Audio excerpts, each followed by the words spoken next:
Next Saturday, Christmas comes early. Unbelievable!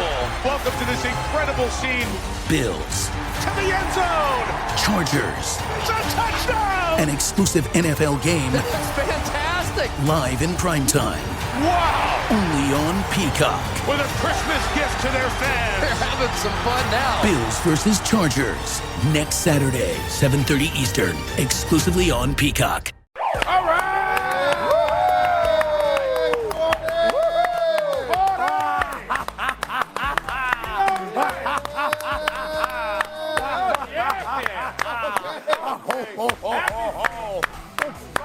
Dak Prescott.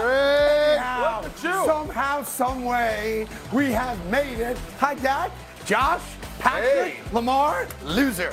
We have somehow made it to Friday. They tell me it's week 15 of the NFL. Yep. But last night was not a football game. No. So I'm assuming that doesn't start until Sunday. Let's do it the way we do it. Good morning, everybody. Morning.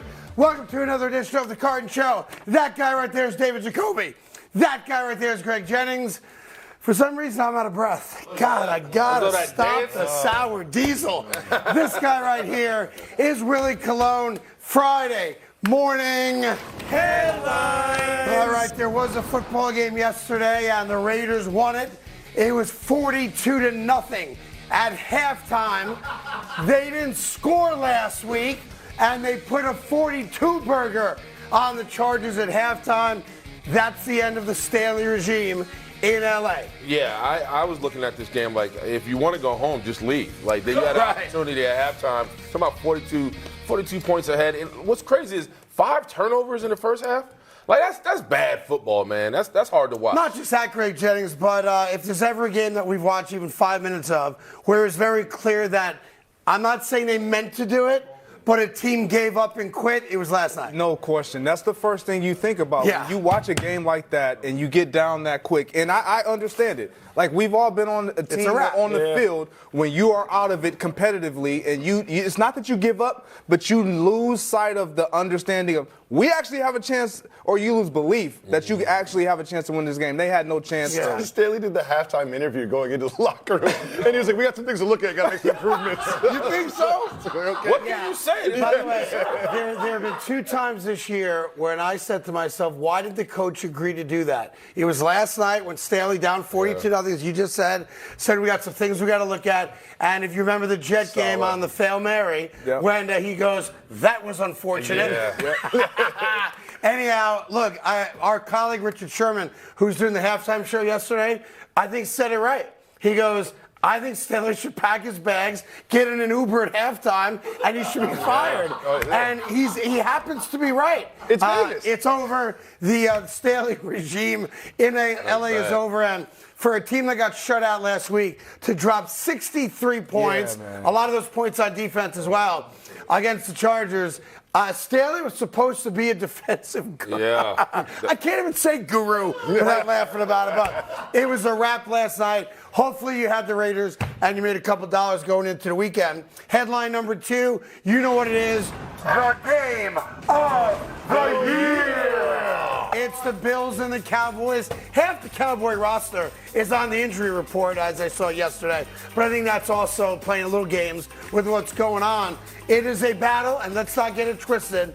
It is a battle between Josh Allen and Dak Prescott, and this is another opportunity for Dak Prescott, more importantly, Jacoby, on the road to show everybody I am him. Where he hasn't done it, and as someone who's rooting for the Bills, I really wanted the weather to show up. Now we're going to need the team to show up. Yeah, it's like 15 degrees. Yeah, but Greg, I guess a fair question for you is, I'll acknowledge, even me saying it right there, it's probably not fair to Dak Prescott. He's accomplished a lot in the NFL, most of it in the regular season. But this is another opportunity for him to kind of shed, the big elephant on his back that is, big game on the road, can't count on Dak. Yeah, look, the reality of it is it doesn't really matter what Dak Prescott, we've said it ad nauseum on this show, at this desk, Like, it doesn't matter what he does in the regular season. He could win this game. He could have won the 49ers game. He could have won both of the Eagles games. But until he performs the way that we hope that he can perform in the postseason, it's all for naught. Like, don't get me wrong. Yep. He has to have a good showing. Sure. But it doesn't matter. I also love the fact that, we are on the cutting edge here on the Carton Show on FS1. We have invented a new word. We have combined desk and dais, and it's now called the dais. My man, I appreciate that. And headline number 3 for you, and I got to be honest, I am loving this. I'm going to be obnoxious all day about it. The Philadelphia Eagles, my main man Willie Colon, are in full-fledged panic mode right now. I'm going to show you a video in like 5 minutes. Okay. You're just going to have to wait a couple minutes for it, of something I've never seen in my life when it comes to the treatment of a franchise quarterback who you gave $200 million to.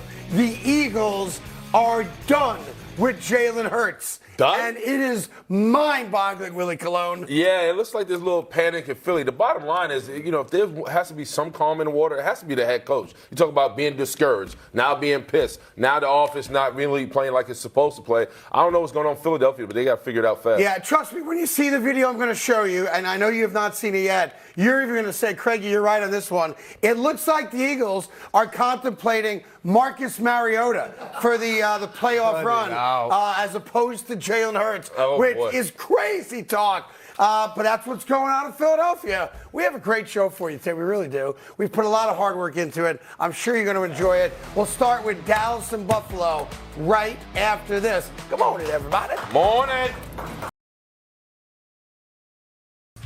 Hey, good morning. Welcome to a Football Friday here on the Carton Show. It's Week 15, and it's Dak Prescott. It's Dak Prescott. It's Dak Prescott. And oh, by the way, it's also Josh Allen, and two teams really fighting for different things. Buffalo trying to keep their playoff hopes alive, of course. Dallas still fighting for the overall number 1 seed, which I don't think they can get, but they can win the division.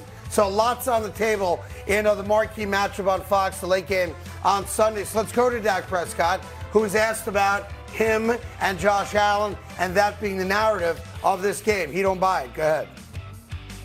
My job is to go out there and play against that defense, understanding that I've got to take advantage of my opportunities. We can't stall out knowing that they do have a playmaker, a great quarterback on the other side of the field.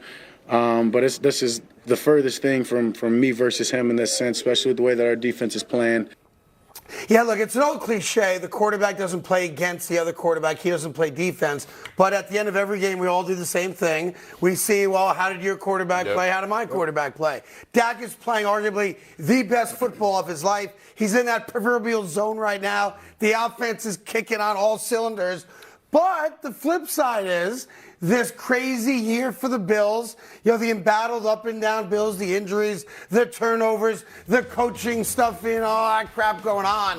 When it's all said and done, and you take a look at the head-to-head numbers, and you recognize, again, I'll repeat it, that Dak has really feasted on bad teams.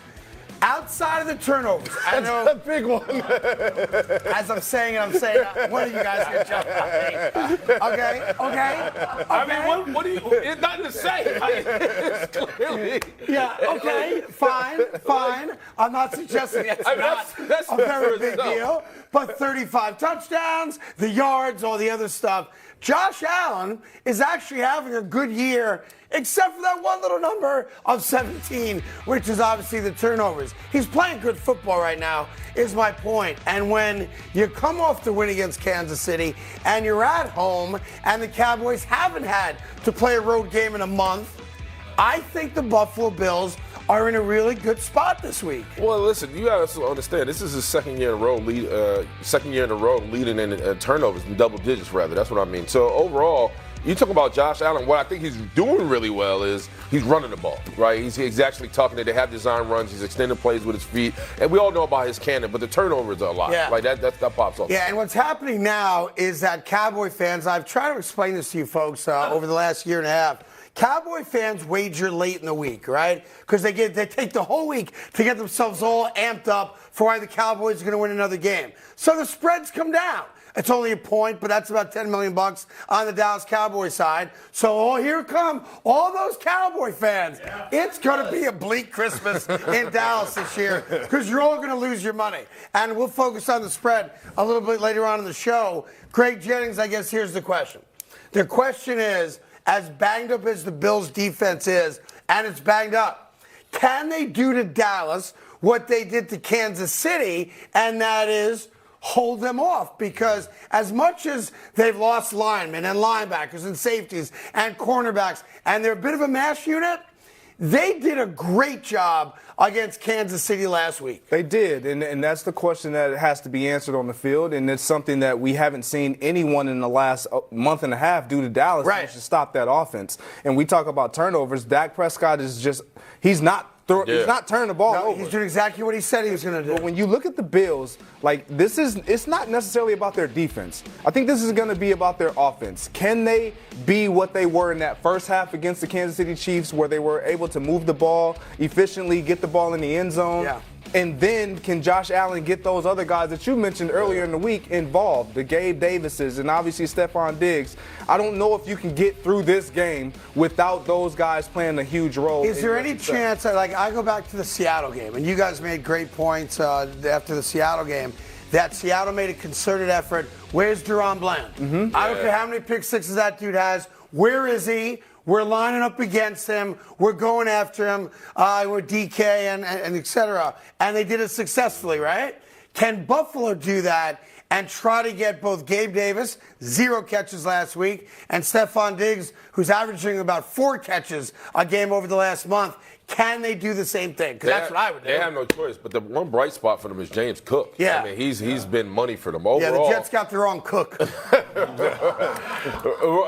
Right. We did. But I'm talking about, and Greg's 100% right. You talk about Gabe Davis not having a catch in that game. You talk about Stephon Diggs only having 4. I don't know what happened to those two, but Josh Allen needs them. And because this defense, the secondary for the Cowboys, they can be exposed. But right now, what you also have to understand, if you're Josh Allen, man, this isn't about just putting the team on your back. It's about you protecting the football and making sure you come out of this building nothing more than a W. It's also, every game is a playoff game now. Every game, you lose a game, and then the math becomes impossible for them to try to get into the playoffs. Not that it couldn't happen, because you have so many teams log-jammed right there with Buffalo. But, the first team of those 4 on the right to go to 7 losses is the easy odd man out, right? Mm-hmm. And we'll go through all the schedules a little bit later on as we start taking a look at, the juggling of 5, 6, 7, 8, 9, 10, 11.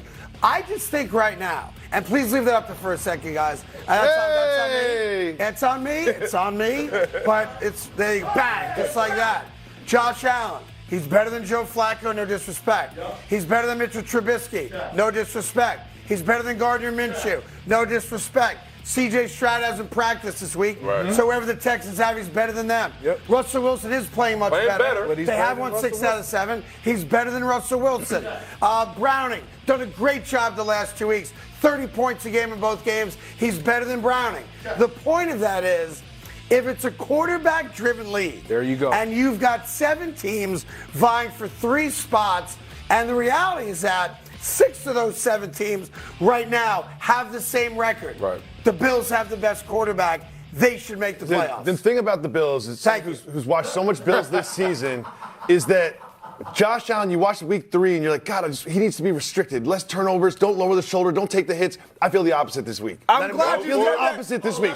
We need wins. I want to see Josh Allen lower the shoulder. I want him to run. I want him to go deep. I want him to throw the ball all over the place. Because he's the most highest variance quarterback. His best game is better than anybody's, but his worst game is worse than anybody's. And when he has 3 turnovers in the first half, what are you going to say? I'm going to say I regret what I just said that we steal a moniker from another club, and the thought in Buffalo should be, let Josh cook? Oh. Yes.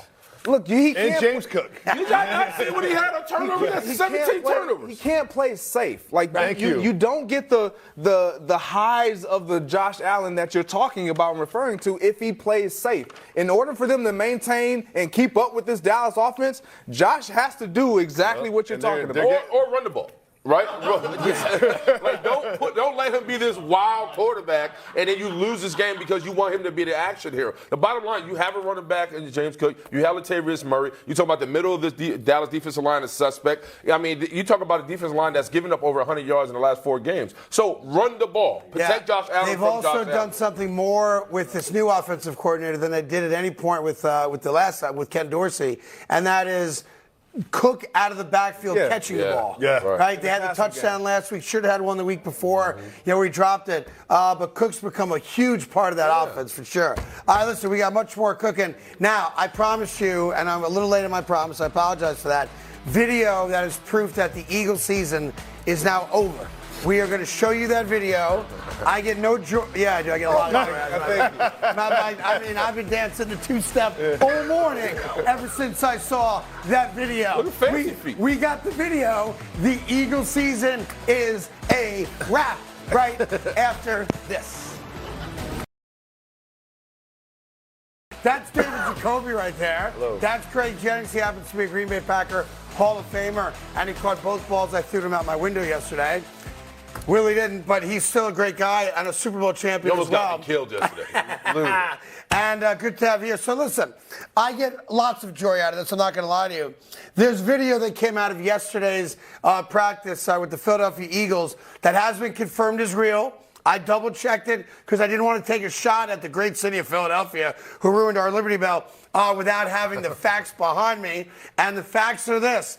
The Eagles no longer trust Jalen Hurts. This is an NFL practice with a $200 million quarterback. You know what? Do me a favor. Go full screen on that bad boy.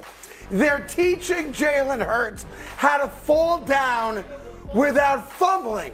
I'm going to show this 50 times today to you because he's pissed about it, as you can see by body language. Number one, the football's connected to a rope because they're trying to pull the football away from him. And then you got a guy on the right side hitting him with a stick, trying to get the ball out of his hands. And you can see the disgust on Jalen Hurts' face as he walks away. Jalen, fall down, don't fumble. Good job, Jalen. Can you do it again? Fall down, don't fumble. Good job, Jalen. Can you do it again? Nah, man, I'm done with that. I ain't doing that again. That is panic. That is a lack of trust. And that is a coaching staff telling the quarterback, we don't know if you're the guy. And that's a real problem. I've never seen anything like that. And I've covered NFL teams, traveled with NFL teams, and you guys played. Yeah, that was puzzling. I've never seen that in my life. I mean, fumbles happen, drops happen. I know Greg talked about it yesterday about, you have one bad drop or a bad moment in the game, kind of it falters into your head a little bit. But that's almost embarrassing. Like by the way, it's insulting. Yeah, that's tough to watch, man, because he plays his tail off, and I get it. At the bottom of the screen, he has 15 turnovers on the year. But you see the discomfort. He's like, by the way, this is a guy dealing with a knee issue. Yep. A lot of things. So I don't know. Go ahead. Now, here's my. It's obviously bad, but here's my bigger problem with it. And you guys can speak this, and I can. Jacoby, you can as well. And I can speak to it having been a beat reporter and covered multiple teams in the NFL. There's very limited access for guys like me to show up with a camera crew and show little parts of practice. Normally, it's the first 15 or 20 minutes. A lot of it's stretching, pat and goes. We're getting ready. We're not showing any plays. Hey, media, get out. You can't film anything else because we're putting a game plan in for that Sunday's game. They brought the media in and allowed them to film that. Well, that's a problem. Well, it was just a part of the practice. Like, it's at the beginning of practice. Right. Obviously, you know this. This is when medias are allowed. But this is the coaches just trying to check the box of saying, we're addressing this in practice. I've been on a team where we wet the balls. I'm sure you've seen this because we've had fumbling issues where everybody has to go through it. You wet the balls. You put the ball in. Everybody going through a gauntlet. Everybody stripping at it. All the things. It's overboard. And the way he got up and shook his head, he understands like he can't fumble. It's not like he's trying to do it. Fumbling on purpose. Like, come on, man. The last thing you want to do is fall unintentionally and unnecessarily on the ground. Right. That's basically is cement right now in December. And by the way, the guy with the stick is half-hearted about it, right? Like, he's not really trying to whack that ball out the way a linebacker might, running a 4.5 40 at 270 pounds with guns for arms. He's lightly touching him. Like, if he fumbles there, he shouldn't be in the league. But 2 months ago, you gave Jalen Hurts, because he earned it, $200 million. And now you're embarrassing like this. But not just in front of us, but the teammates have to see that and go, yo, dog, they're mistreating you. But what's crazy is Lamar Jackson's the one that actually fumbles the ball a lot, and you don't see Harbaugh doing that to him. You know what I mean? So if I'm looking at the situation, I'm Jalen Hurts, I'm looking like, man, like, my bad. Like, now, remember, why am I getting put out on Front Street? 24 hours ago, Nick Sirianni said he is discouraged by the play of Jalen Hurts. Yesterday, he made the point clear by humiliating his starting quarterback. And I got to be honest, I love it. This hurts my relationship with the head coach or the offensive coach or whoever does that. Whoever makes me do that, that is not going to keep me from fumbling in the game. Do you know when I fumble? When I get hit by 300-pound linemen. Right. That's when I fumble. Or when I'm looking downfield and someone hits me from behind. That's what causes fumbles, not when I'm on the ground and someone's pulling at the ball. And again, you said the guy's not hitting that hard with the stick. The guy's not even pulling that hard with the string. Look, what are we doing? There's unconfirmed reports of second players-only meeting with them. Oh, really? There's unconfirmed reports that A.J. Brown went to Nick Sirianni and complained about Jalen Hurts. So it looks like, I gotta be honest, like, this is like Christmas come early for me, man. It looks like the Philadelphia Eagles are panicking, and there's nothing better than Philadelphia panicking. I love it. From there, let's go to some other top stories in the NFL with First and Football. Someone tells me we revisit that video later, so let's go to First and Football. Matter of fact, let's show it again right now. Why not? Let's start with Russell Wilson. Russell Wilson, they are 6-1 in their last 7 games. They are playing well, and in advance of their game against the Lions, Russell Wilson just wanted to remind everybody about that. We know the task at hand. We've got playing a tough, environment, going on the road against the Lions. They've been playing well all year. It'll be a great matchup. And so I think the best thing that we can do in terms of, things that I've been, talking about and everything else is, go into the truth. The truth is that we're 6-1 in the past 7 games. The truth is they are 6-1 in the past 7 games. The Lions haven't been playing well recently, even in wins. What do you expect to see in this one? I think they get smoked.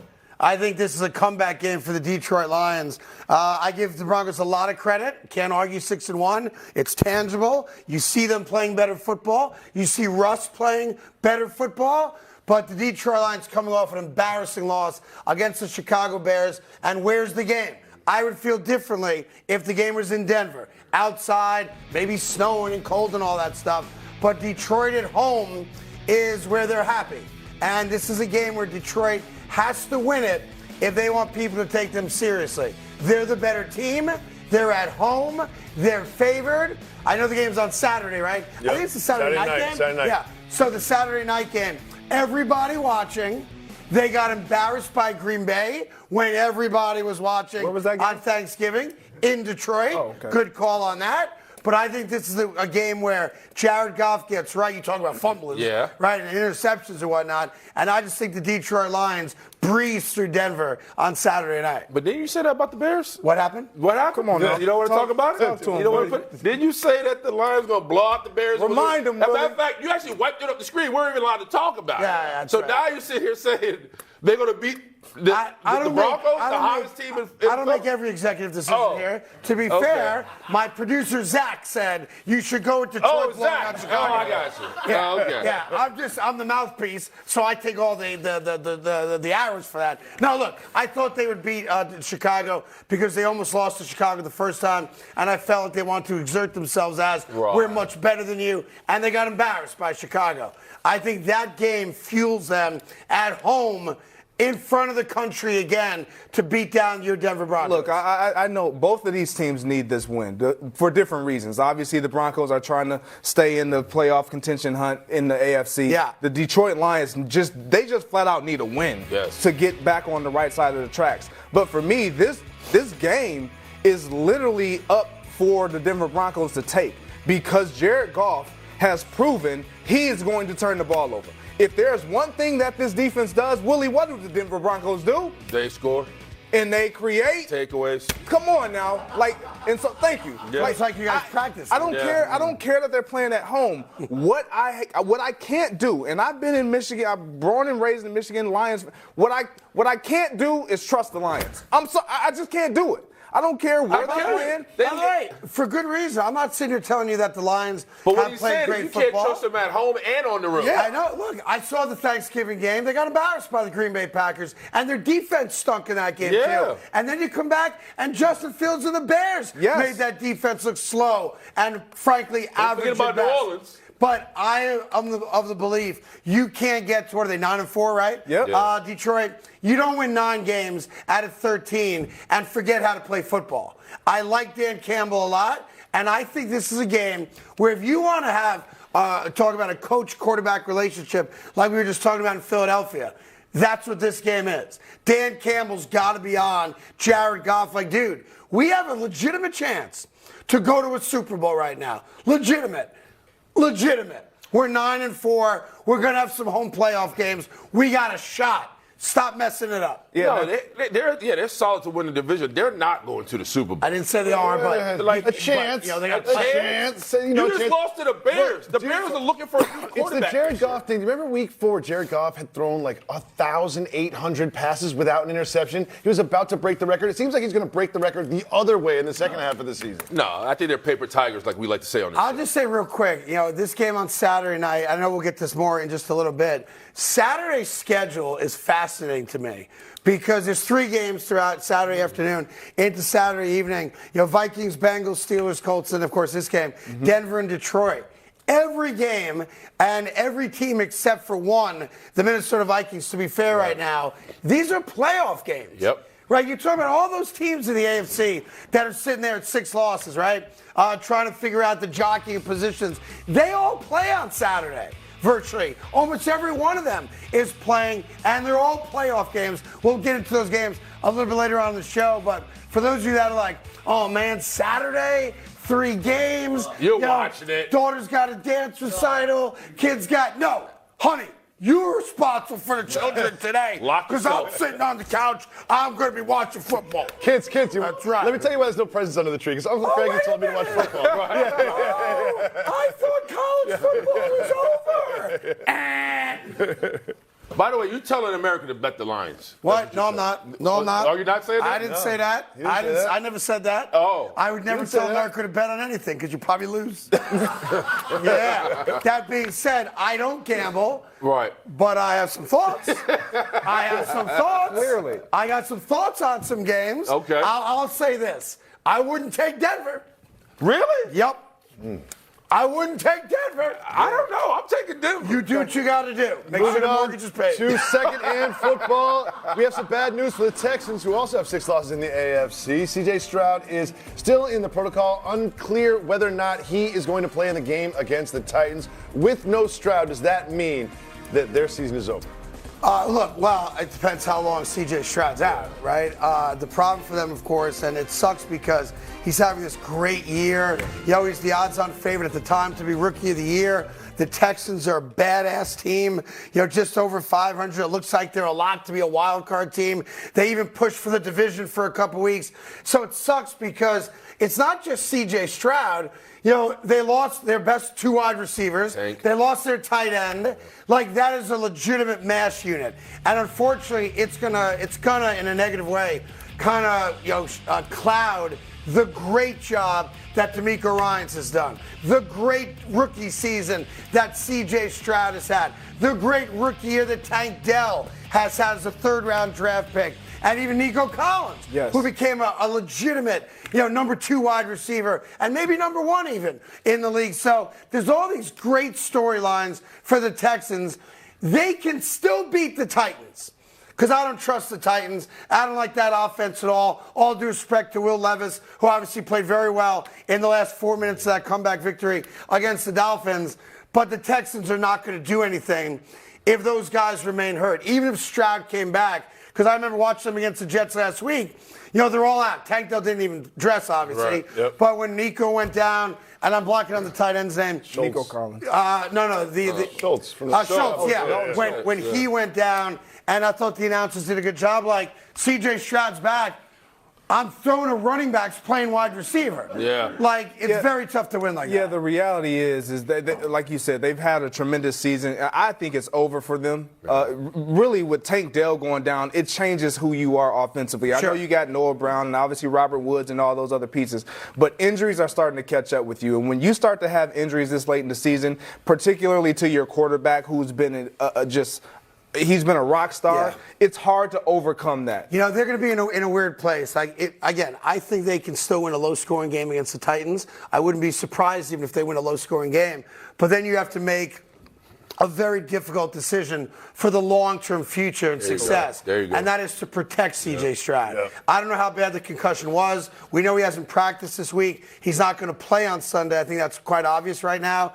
And if you do lose the game, and now your playoff hopes change dramatically based on what the other teams do, I would understand if the Texans make a business decision for the long term. Now, the kid's going to want to play because at 22 years old, it's not about him, we all want to play, unless, of course, you're Caleb Williams, and that's another story for another day. But the kid's going to want to play. But if I'm the Texans, and I've been a snake-bit franchise, I got to be smart about what I do, and him returning from a concussion. Davis Mills had a couple serviceable games. You're right. A couple serviceable games. I mean, he's not a starting quarterback, but he's not that bad. Dude, they can beat the Titans. They can. I'm not saying they will, and no disrespect to Vrabel and what they've done down there. They're scrappy. They're not a good team. No, they're scrappy. If you told me that game's 10-7, I'd buy that. Either team has a chance to win late. But I think it's the bigger picture for the Texans, which, again, you don't root for injury for anyone.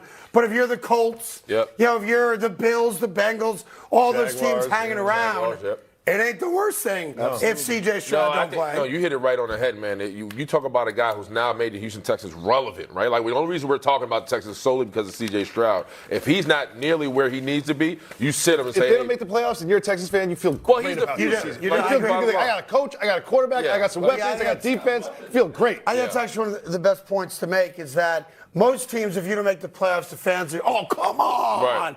Texan fans right now. Yeah, we're all right. We're good. We're good. We're good. Now, just to walk you through what happens in live TV, I have a thing in my ear right here, right?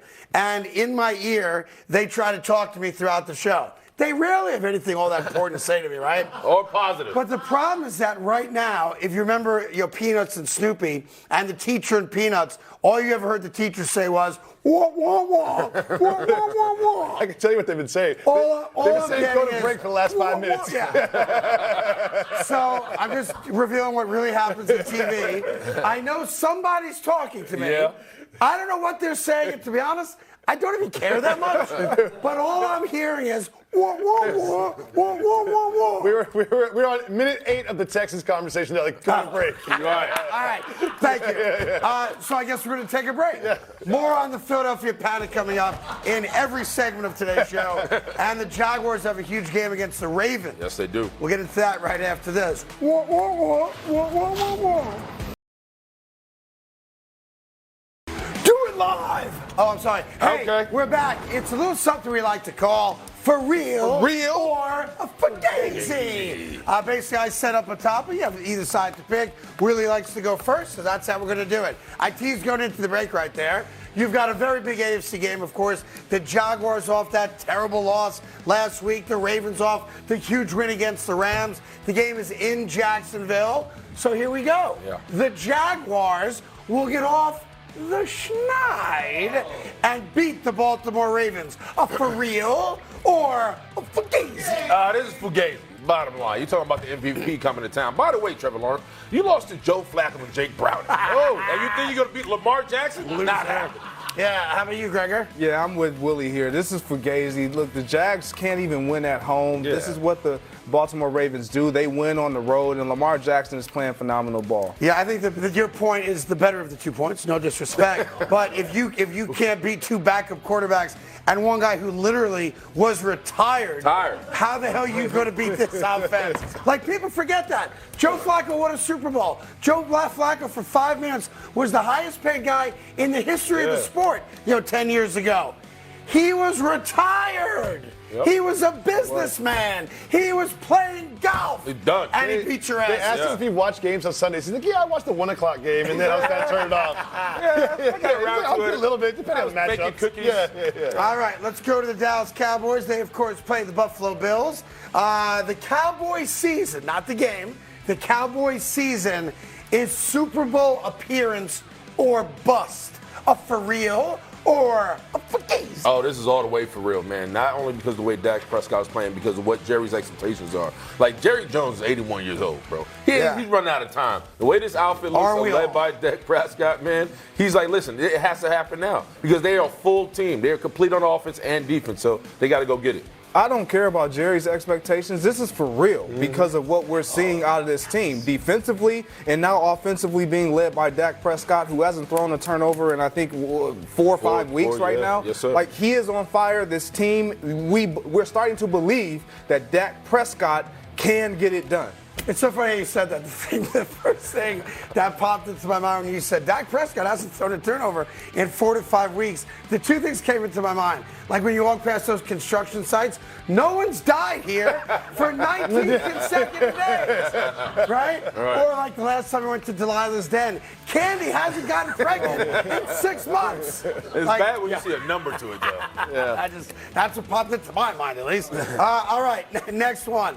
The Miami Dolphins are a one-trick pony. That pony's name is Tyreek Hill. For real or fugazi? Yeah, this is 100% real. Turn on the tape, man. When he wasn't in the lineup, this offense was stagnant. They didn't have that pop. Tua seemed like he was lost. And they have Mostert, they have Waddle, they have guys that can get it done. But without that man leading the charge, they're not the same offense. Yeah, this is for real, and it's beyond that. They're a big play team. They're a big strike team. He provides that, and he opens up the ability for them to run the ball. This is what they do. They get the ball out of Tua's hands quickly because of what he provides with yards after the catch, because of what Jalen Waddle provides yards after the catch. He is off the field. You no longer have that threat. See, they run so well because Tyreek has everybody pushed back so far, and Waddle's so open because everyone's focused on Tyreek. And everyone else is success. Everything else they do well because Tyreek is there. But look how, even go back to that game, they looked so, like when Tua had to scramble, he looked so uncomfortable, right? Like, he wasn't even just looking to gain yards. He was actually worried about getting hit. He even took a bad sack on that 4th and 2 because he just didn't know, he didn't want to run. So there's trouble in the waters in Miami. Do you think Tua reached out to Jalen Hurts, his former teammates, and taught him how to fall jiu-jitsu style? Or no, not so. Maybe. All right, here's the next one. Zach Wilson and Tommy DeVito will be AFC and NFC Offensive Players of the Week again in the next 20 years. For real or fugazi? You know, I love me some Tommy D. No, this is fugazi. Listen, he had a great night. He beat the Packers. Zach played out of his skull, but that's the last time we ever seen him in his character. Ever again. Yeah, fugazi. Fugazi. By the way, quick side story. Tommy DeVito's dad is a plumber, has a big water boiler business in New Jersey. He just bought radio advertisements on the all sports talk station, WFAN, in New York City because he's trying to capitalize on his son's success. If you need a water boiler in New Jersey and you're a Giants fan, there's only one place I'm going for a water boiler. Exactly right. Forget about it. All right, next one. Brandon Staley. Oh, I'm sorry, he is fired. My bad on that one. Yeah. And but real quick, did you see that presser? Yes. It was. He was asked if he was asked if he is coming back. He goes, I don't know. He was asked if he should come back. He goes, yes. And then, he also sold out the Garden as a comedian. All right, final quick one before we skedaddle for a couple minutes. Okay, this will be an interesting one. Wearing sleeves as an NFL player in December is soft cheese. For real or fugazi? Yeah, it's softer than hospital cotton, man. You can't be out there wearing no sleeves, man. Yeah. Hey, Greg, I know what you're gonna say. I know what you're gonna say. We both played in cold weather cities. Now, let me just tell the audience what they're looking at. On the left, the big Hampton That's my fella. rookie year, bro. Yeah. That's Willie Look great, Colon. Willie. December Pittsburgh, no sleeves. On the right, that's Green Bay Packer Hall of Famer, December football. What baggy sleeves at that? And tights on. Also, Now, let give me you a chance. Can I go? So Willie in his photo looks like, oh, what am I doing out here? That's me losing to the Ravens. That's what it is. Exactly, because you had no sleeves on. No, I was fine. Look, the reality of it is, I'm going to tell you a quick story behind this. So my kids asked me, Daddy, why do you go out there with no sleeves on? You tell us to put a coat on in the wintertime and all the things. And I looked at them and I couldn't respond with any real answer. And I said, you know what, you're right.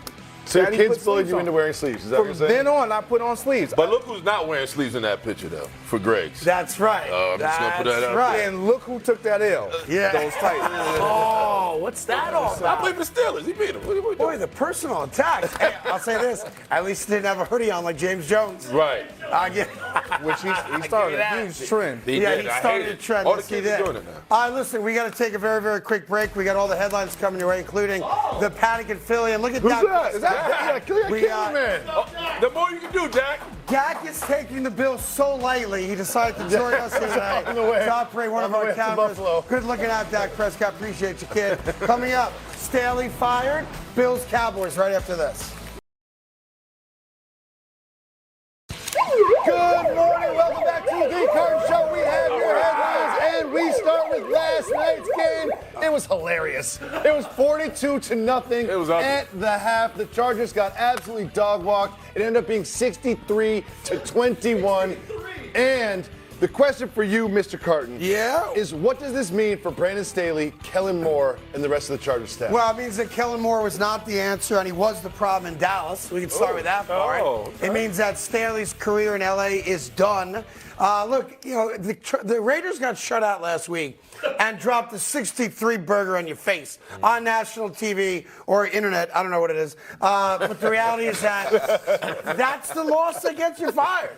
I mean, period, stop. That's when it's all said and done, and you look at his career in L.A., which has been filled with disappointments. The terrible you loss in the second half against the Jaguars in the playoffs a year ago. The generational talent at quarterback. One of the best running backs in all of football statistically. 2 legitimate wide receivers. Your defense, or your defensive guy, is a sieve in the fourth quarter. It is a wrap. It's bad, but when I watched, and I did not watch the entire game because how could you? 42-0 at halftime. I got things to do like eat M&Ms with my face on it, right? Which I got for Christmas. Thank you very much. It's great. Yeah. Oh, that's me. I did it all night. I love me some me, baby. But here's what my concern was, if I may. There's an individual. I'm a people person, and I worry about other human beings. And when I saw that beatdown taking a hold, I go, I'm really concerned right now. I'm concerned about a singular individual that I have not seen or heard in a number of weeks now. Do you remember this gal from a few months ago? Oh, yeah. Oh.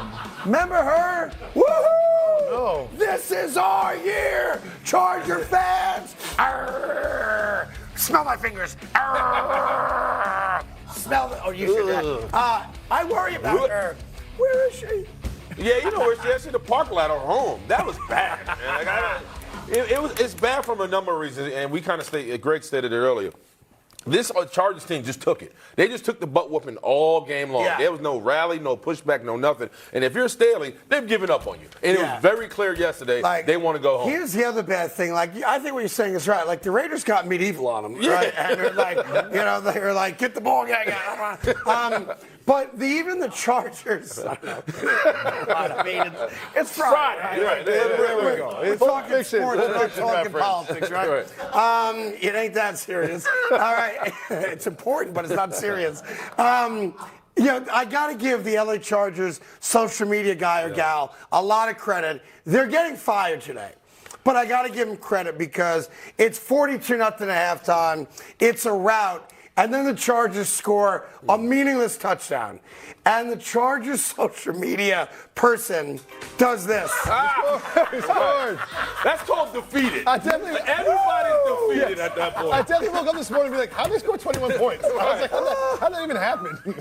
And you got to lean into it. At some point, you got to make light of it. And they tweeted that on their way to the bar. And then there's one other thing that happened yesterday. If you weren't, when Staley is going to be fired. The Chargers have also already worked up next year's marketing and promotional stuff, and this hit the ranks yesterday. Oh! You Stadium did that. Good job, guys. Oh, how about that? How's Bill look in the powder blue? You think that's enticing to Bill Belichick?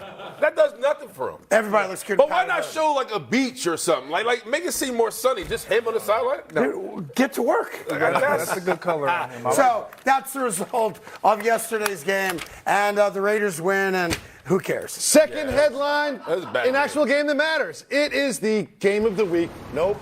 It's the game of the year. It's going down between the Cowboys and the Bills in Orchard Park. Craig, you've been on it since Monday. You've been saying that the Bills are going to win this one. Yeah. What makes you so confident? Yeah, he also said the Lions are going to win, too. Relax. That was old stuff. Okay. When I put the old Cartoni stamp on things, it's always Cartoni. I used to be known as the Great Cartini. I've changed it to Cartoni. Yeah, okay. It's I'm in flux in my life. Sure. That being said, look, the game, I know it's important to Dallas as well because the division is still at stake because of the Eagles losing the last 2 weeks. So I'm respectful of that. But the one thing, to be fair, we don't like when you talk about kind of the hills you have to climb over the course of a season. The things you have to prove and disprove. They've already proven.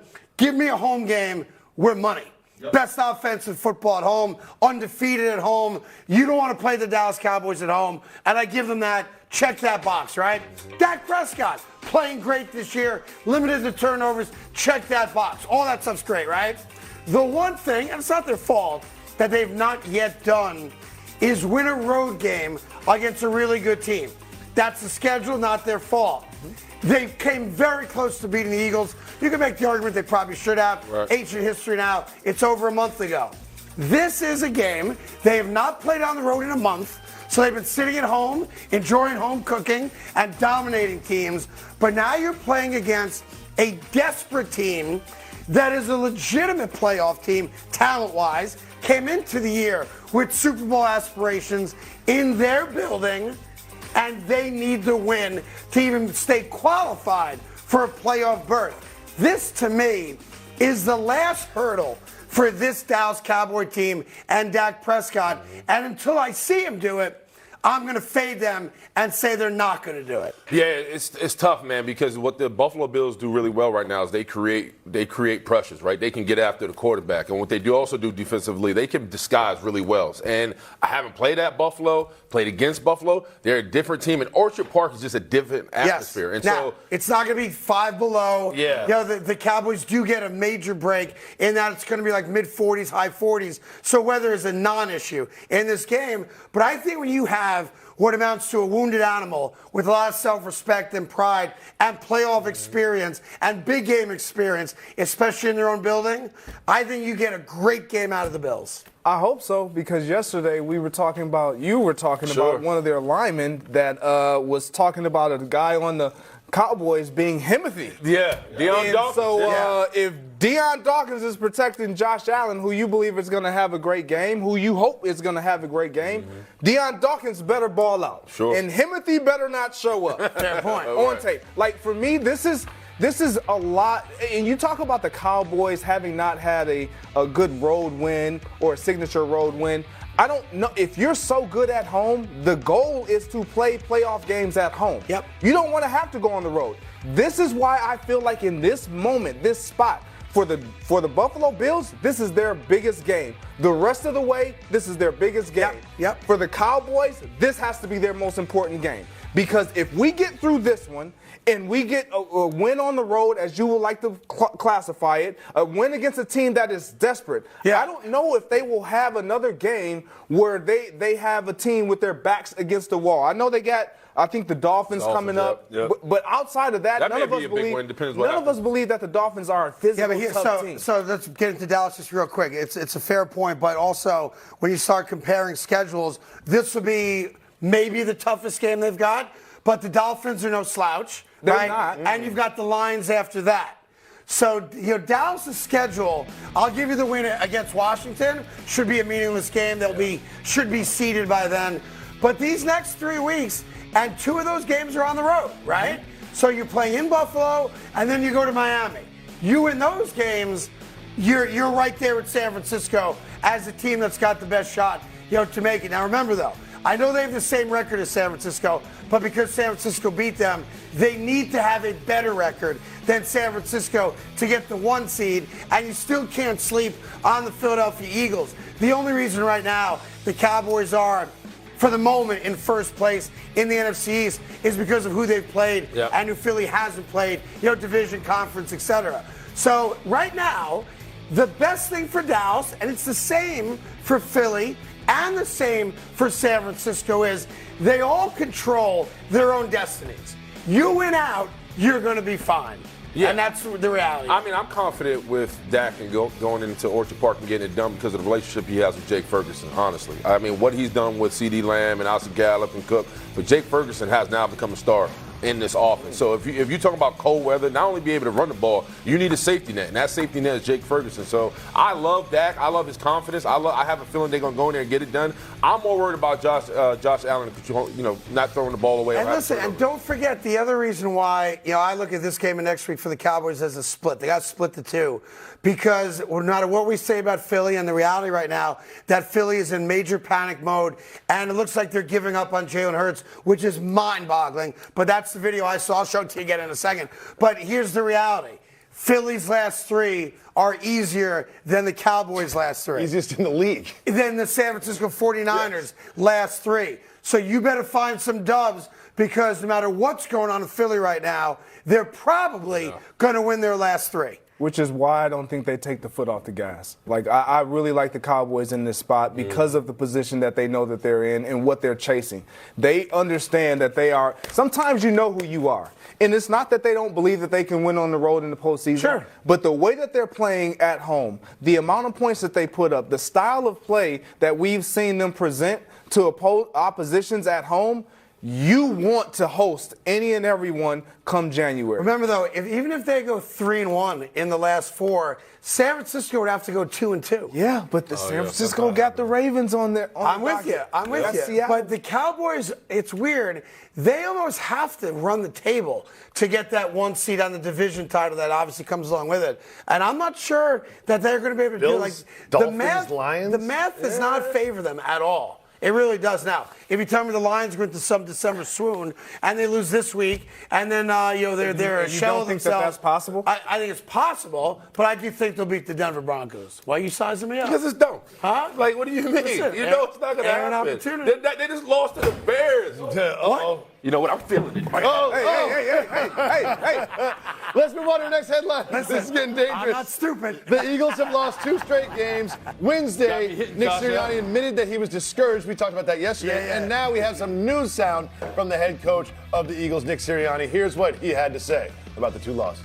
We're not hitting a panic button as far as we got to do everything that we didn't play good we didn't play good and we didn't coach good the last 2 weeks. We didn't play good enough and we didn't coach good enough the last 2 weeks to win the games. And it wasn't up to our standards. So we're pissed and we're looking for ways to fix that. Well,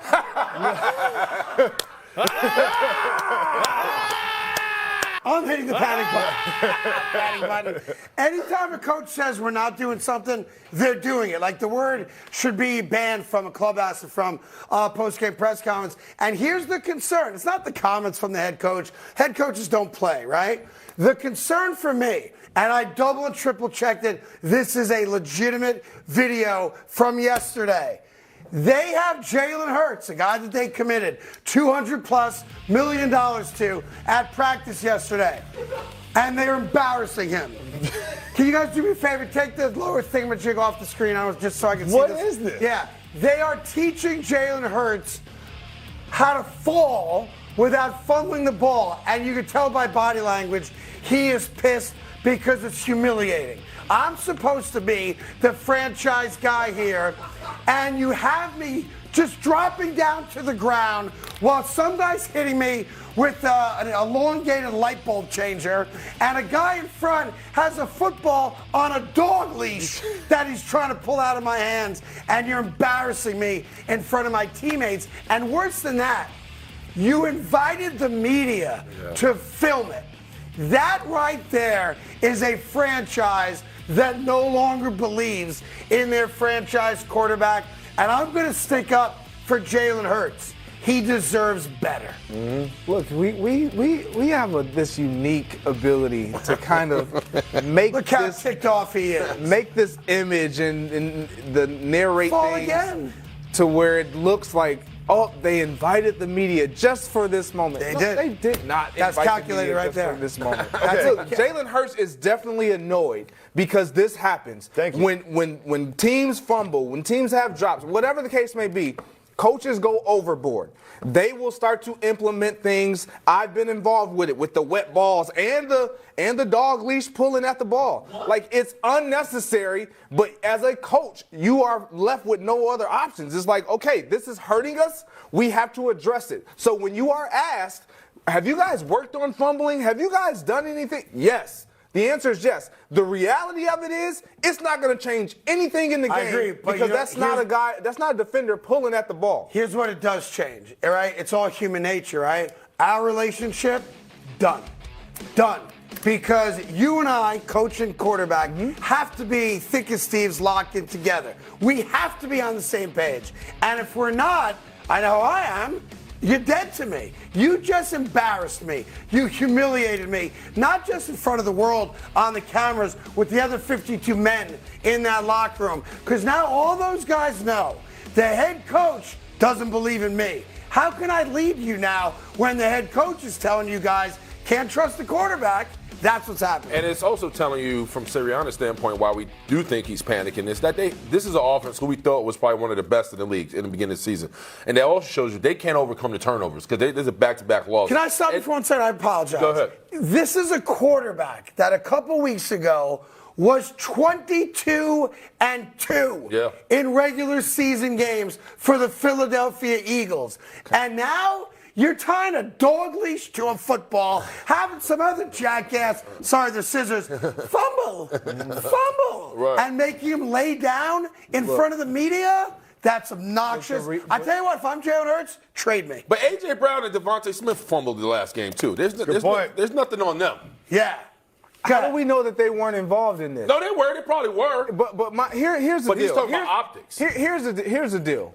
When players mess up, and we acknowledge it, we want them to take accountability. We want to see some action behind it. Why are we not saying that they're taking accountability? Mike Sirianni is putting Jalen Hurts in a position where it's like, look, you have to be accountable. You're gonna possess the ball and have the ball in your hands more than anybody on our team. Yep. You can't put the ball on the ground. When last year when Lamar Jackson didn't play, we were saying, and Harbaugh was saying some of the things that he was saying as far as, I don't know what's going on. We were saying he's throwing his quarterback under the bus. He has been the most supportive head coach to Lamar this season, but in moments, you have to be what's needed for your team. You have to show that everybody is going to be held accountable. It doesn't matter if you're Jalen Hurts. It doesn't matter if we gave you $200 million. You're putting the ball and our team in jeopardy on Sunday, Saturday, Thursday, whenever we play. So you support it. No, but this is to my counter. You told a hell of a story yesterday about your good buddy James Jones dropping passes. Yep. And when you came back in the locker room, the whole locker room jumped on you. Hey, talk to your boy. Why is he dropping passes? And what did you say? He knows what he did. Yep. He doesn't need to be exploited. This is a guy. He's a professional. He's my guy. I love him. We're both in the trenches. So why not give Jalen Hurts that same type of respect? You know what James Jones had to do every day after practice? Get your butt on the jugs. But was he told to do that? Absolutely. Okay. Absolutely. The jugs can give you confidence to catch a football because it's repetitive, but this is clownish. I felt like this is clownish. Fumble the ball. Fumble. Loose ball. Woo! What are we doing? Where am I at? Woo-hoo! Yes. Friday. Our ball. It's our ball. I'm going on 3 hours of sleep, America. I'm a little cranky today. Why'd you just break the broom? Because I didn't want to see it again. To be fair, you had a choice: break me or break the broom. Right. Thank you. Yeah. Appreciate You thought about both. I think we're gonna take a quick break, but yeah. there you go. Hey! That escalated fast. Yeah, that's a new show coming to Fox nights in the fall. It's always Panic in Philadelphia. It's a play on a show. It's always they never mind. All right, we got more football coming your way. We got picks later on in the show as well, and we've got more panic in Philadelphia right after this. That's David Jacoby right there. That is Greg Jennings right there, and of course my main man Willie Colon right there. Real quick, this is not an NBA thing. But you know when they bring fans out of the stands and like, you can win $1 million, make a layup, make a free throw, make a half-court shot, right? Yeah. San Antonio Spurs have now lost 49 consecutive games, and they found their new starting point guard last night. Watch this. Dude comes out of the crowd. Yo, my man missed the whole basket. Man. Yeah. I'm going to be honest. That's one way to break stereotypes. Yeah. Hey, look. That's tough. What size shoes you wear? Bro. Like, he missed the whole backboard. Like you have to know thyself. You cannot put yourself in that situation. This is not what you are. And when you see him dribble, you're like, have you done this before? Apparently not. But as Willie said, for a lot of people in Texas, that was mind-blowing. No question. It was for me. I was like, man, this is a new age, brother. You probably had some people going, honey, you're not going to believe what I just saw. I'm literally, aliens are real. I just want to put a mic on him during the family reunion just to hear what he has to listen to. Oh, hell. There's so much more. Oh, man. Yeah. This is why you did an After Dark show. This could go on for hours. It really could. If this was Carton After Dark, this be probably everywhere. We've just replaced with pig splash. Right. And he's doing it in slacks. He got church slacks on. Oh, man. Damn, that brother. poor guy. Look. But again, Greg has a good point. Why agree to do that? Yes, man. If you are him and they're like, you need to make some layups. Because they asked that. Say no thank you. You think he's like, honey, wait till you see me. I'm gonna win $1 million right now. To be fair, though, there are some guys that can fill it up when asked, like my main man, Greg Jennings, perhaps? Oh, yeah. Perhaps? What? Greg, what's up? Hey. Get up there, big Look at Tyronn Lue trying to guard you. Does he lose points because he posted this himself? This is on his account. Yeah, that's a fair point. Like, this is circa 2000. Thursday. Throwback Thursday, go ahead. I was up for Mr. Basketball this year. I mean, it's a real thing. I was that guy. I mean, you look great. Just a young kid living above the rim. I mean, you're barely above the rim. You're not living there. I'm on my way down now. I'm on my way down. Okay. I'm on my way down. The real question is, can you still do it? That is the real question. Honestly, You probably can. I'm a little afraid to attempt it. We have cameras and we have a basketball booth. We'll set that up next week. Next week you're here. On 54th and 10th, no problem. We got All right, let's get back into football. It's a huge football weekend. You know, we were talking earlier today about whether or not the Miami Dolphins are a one-trick pony in that Tyreek Hill plays, they score 30, and they have the best offense in football. Tyreek Hill's out. Spaghetti-O. Yep. What's wrong with the Miami Dolphins? It's a fair question now after what happened last week against the Titans. Here's Mike McDaniel talking about the injuries with Tyreek and how they're going to handle it going forward. Go ahead, guys. You know, he's such an important part of our team that we're going to make sure that, you know, when he's on the field, he's not at risk. Can you guys hear it? Oh, you can't hear it? I'll just shut up. Further injuring himself. Yeah. I don't know what he said. He's going to make sure that if they put him out there, he won't injure himself further. Like every other player on the field. Yes. Tyreek Hill's not missing time. And the craziest thing about Tyreek Hill's ankle injury last week, and you and I talked about it very briefly, I think on Monday or Tuesday, is that he sprinted off the field Dummy. with an ankle injury. He is the Dolphins offense, not just because of what he does, but as you can speak to as a wide receiver, he gets all the attention. So if Tyreek Hill's on the field and I'm Waddle, I know I'm going to have opportunities, right? Because everybody's got to worry about him. You take Tyreek Hill off the field, man, if I'm a defensive coordinator, I got you covered. Yeah, it's all about matchups, right? And when you have a guy that is that great at what he does. He's going to allow you to have one-on-one matchups and favorable matchups, that being with other guys on the field. Jalen Waddle was good enough to beat your second and third corner. When Tyreek is off the field, now he has to go up against your best. You don't have that safety that is kind of shading over to his side. So even in the run game, that changes. You have to play cover 2 against a guy like that, or shade the safety to his side. That takes the safety out of the box. Your run game is presented to it's just without Tyreek Hill, this team has no chance. So let me ask you a quick question. I hear what Mike McDaniel said. That's where a coach speak. Every coach will say that. We'll do the best thing, blah, blah, blah, blah, blah. It's an interesting spot the Dolphins are in this week, and here's why. Obviously, they're trying to stay pace, at the top of the conference, and possibly, take out the division, which they haven't done yet. Maybe even still tease Baltimore, for the number 1 seed. All that's still on the table for them, right? Because Baltimore's got a tough schedule. They play the Jets. They are infinitely better than the New York Jets. But as a 9.5-point favorite, the Jets' defense is still rock solid. Do you protect Tyreek Hill against a great defense, figuring we should be good enough to score more than the Jets because their offense stinks? We're going to protect Tyreek against the best defense we're going to face, so that the last 3 weeks of the season, namely the Baltimore game, we are 100% ready to go. Protect Tyreek, protect Tua. What do you mean? The Dolphins have a lot of injuries on the offensive line. The Jets defensive line knocked C.J. Stroud out of the game with a concussion. Right. So if you talk about who needs to be protected, it's Tua, damn Tyreek. Tyreek can not play or whatever. He'll be fine. Tua is the one if you worry about, because Tua is not in the lineup, your season is done. Correct. Like, I love Mike White. But you're going to play him.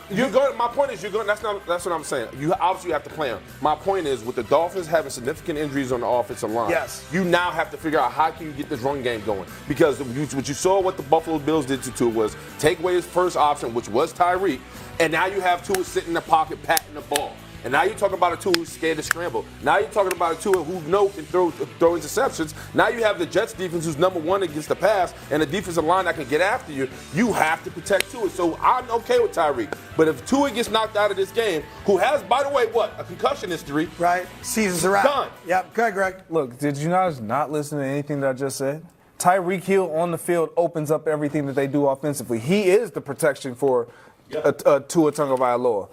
Because of that quick outlet. Look, as far as their offense goes, this is what he accounts for regarding their offense. He's the offense. He is the offense. When you think about this team, if you remove Tyreek Hill, none of what they do works.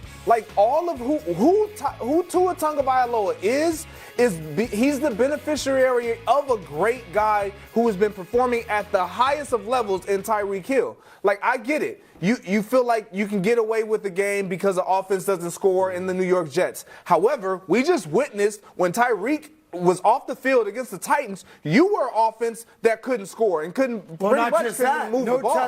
Tyreek gets hurt, obviously comes back mid-third quarter. But that offense with a banged-up Tyreek Hill had a chance to salt that game away after the first fourth-quarter touchdown by the Titans. It was their worst loss and they went 3 and out. Yeah. So they gave the ball right back to Tennessee. And then, of course, their defense suffered. But it's a lot of interesting coaching decisions for the Miami Dolphins. Trap game or no? Today, no, it's not a trap game. No, it's the Jets win this game by 40. I'm just making that up. So for those of you that are new to our show, every once in a while, this does not happen often, you are blessed with the reality that there's a game on the schedule that you can't lose. Sure. It's just a lock-solid guarantee.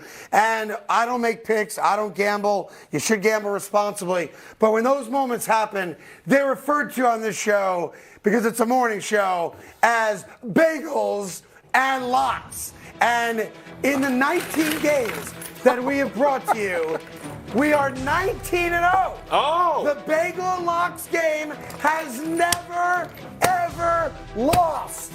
And we find ourselves in an interesting spot. Hey. And that is the Buffalo Bills and Dallas Cowboys. The Buffalo Bills are a lock. An absolute lock. Really? To beat the Dallas Cowboys. I don't care what the spread is, but it's the Bills favored. Now down it's 1.5. It was 2.5. This is a rare game where all the stars are aligned and you don't even have to watch the game because you know this. The Bagel and Locks guarantee is that the Buffalo Bills win the game against the Dallas Cowboys and, of course, cover the spread while doing it. That is your Bagel and Lock game. And why is it a Bagel and Lock game? Yeah. That's a good question. Because the Dallas Cowboys haven't beaten a single good team on the road this year. Oh. And you can talk all you want about that awesome offense at home and the 15 or whatever it is consecutive wins at home. You have to go on the road against a team that I think is about to start playing its best football of the year with a rejuvenated quarterback in Josh Allen and all the signs pointing to the Buffalo Bills making a run to the AFC Championship game because that's going to happen right now. And it qualifies as our 20th Bagel and Locks game in the 2-year history. I love it of so Red much. Sprout. Well, I love it so much. I have a Bagels and Lock. Can What? I jump in? Whoa! Can I jump in? Hold on. I have a Bagels and Greg Lock. doesn't eat carbs. You know you gotta eat. You gotta the bagel. eat some of the carbs. I'm gonna take a bite of the bagel, and I like this one right here. This, by the way, folks, this is a show first. Yeah. He's eating carbs. Yeah, I got a Bagel and Lock right here. Look at this. Oh, No, he did.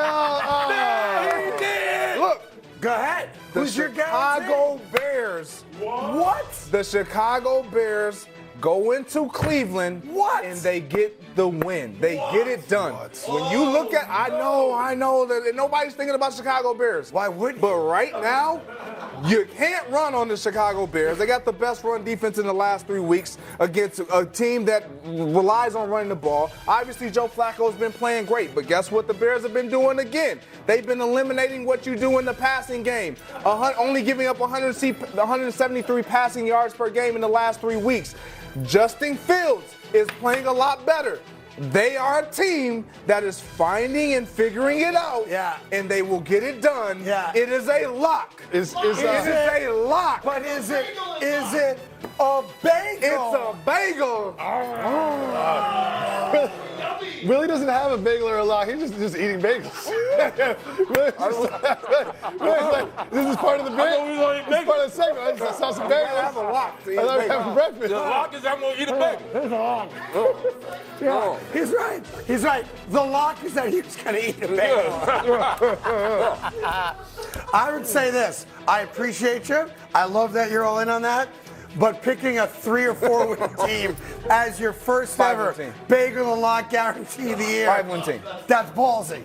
And I respect it. I respect it a lot. Anyhow, well, I guess we're having breakfast on the company pretty good today. bagel. So that's pretty good. Coming up, craziness in New York City yesterday and football right after this. Eat that bagel, Greg. Don't spit it out.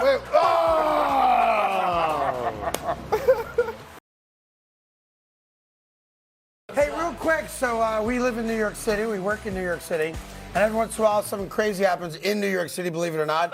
Yesterday was one of those days as a bill.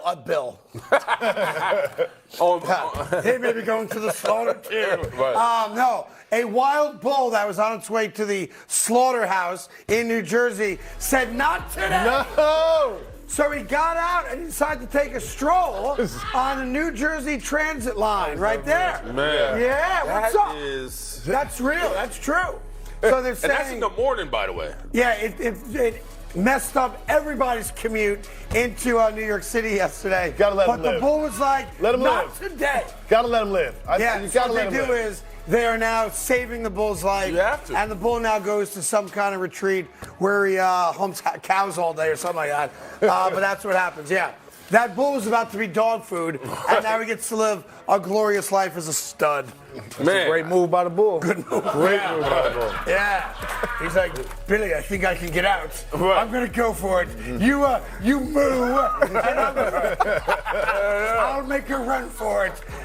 Here's to your family." Oh! I like how he's turning his head like, hey, there's an exit out here somewhere. He's like, which one of you losers want some? Yeah, I've been to Pamplona. I know it's good. Anyhow, that happened yesterday. Never a dull day in New Jersey or New York.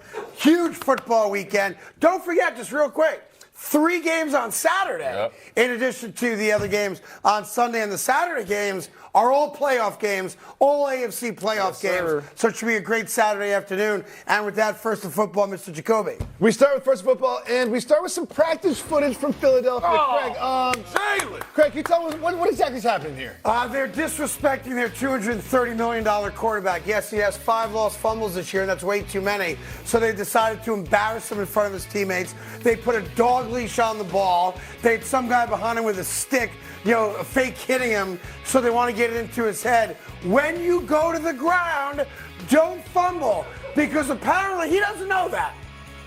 Apparently, Jalen Hurts is unaware that fumbling is bad in a football game. Right. And watch this. As he gets up, he's like, y'all got to be kidding me. It was bad enough when I got benched in the second half of a championship game for Tua Tagovailoa.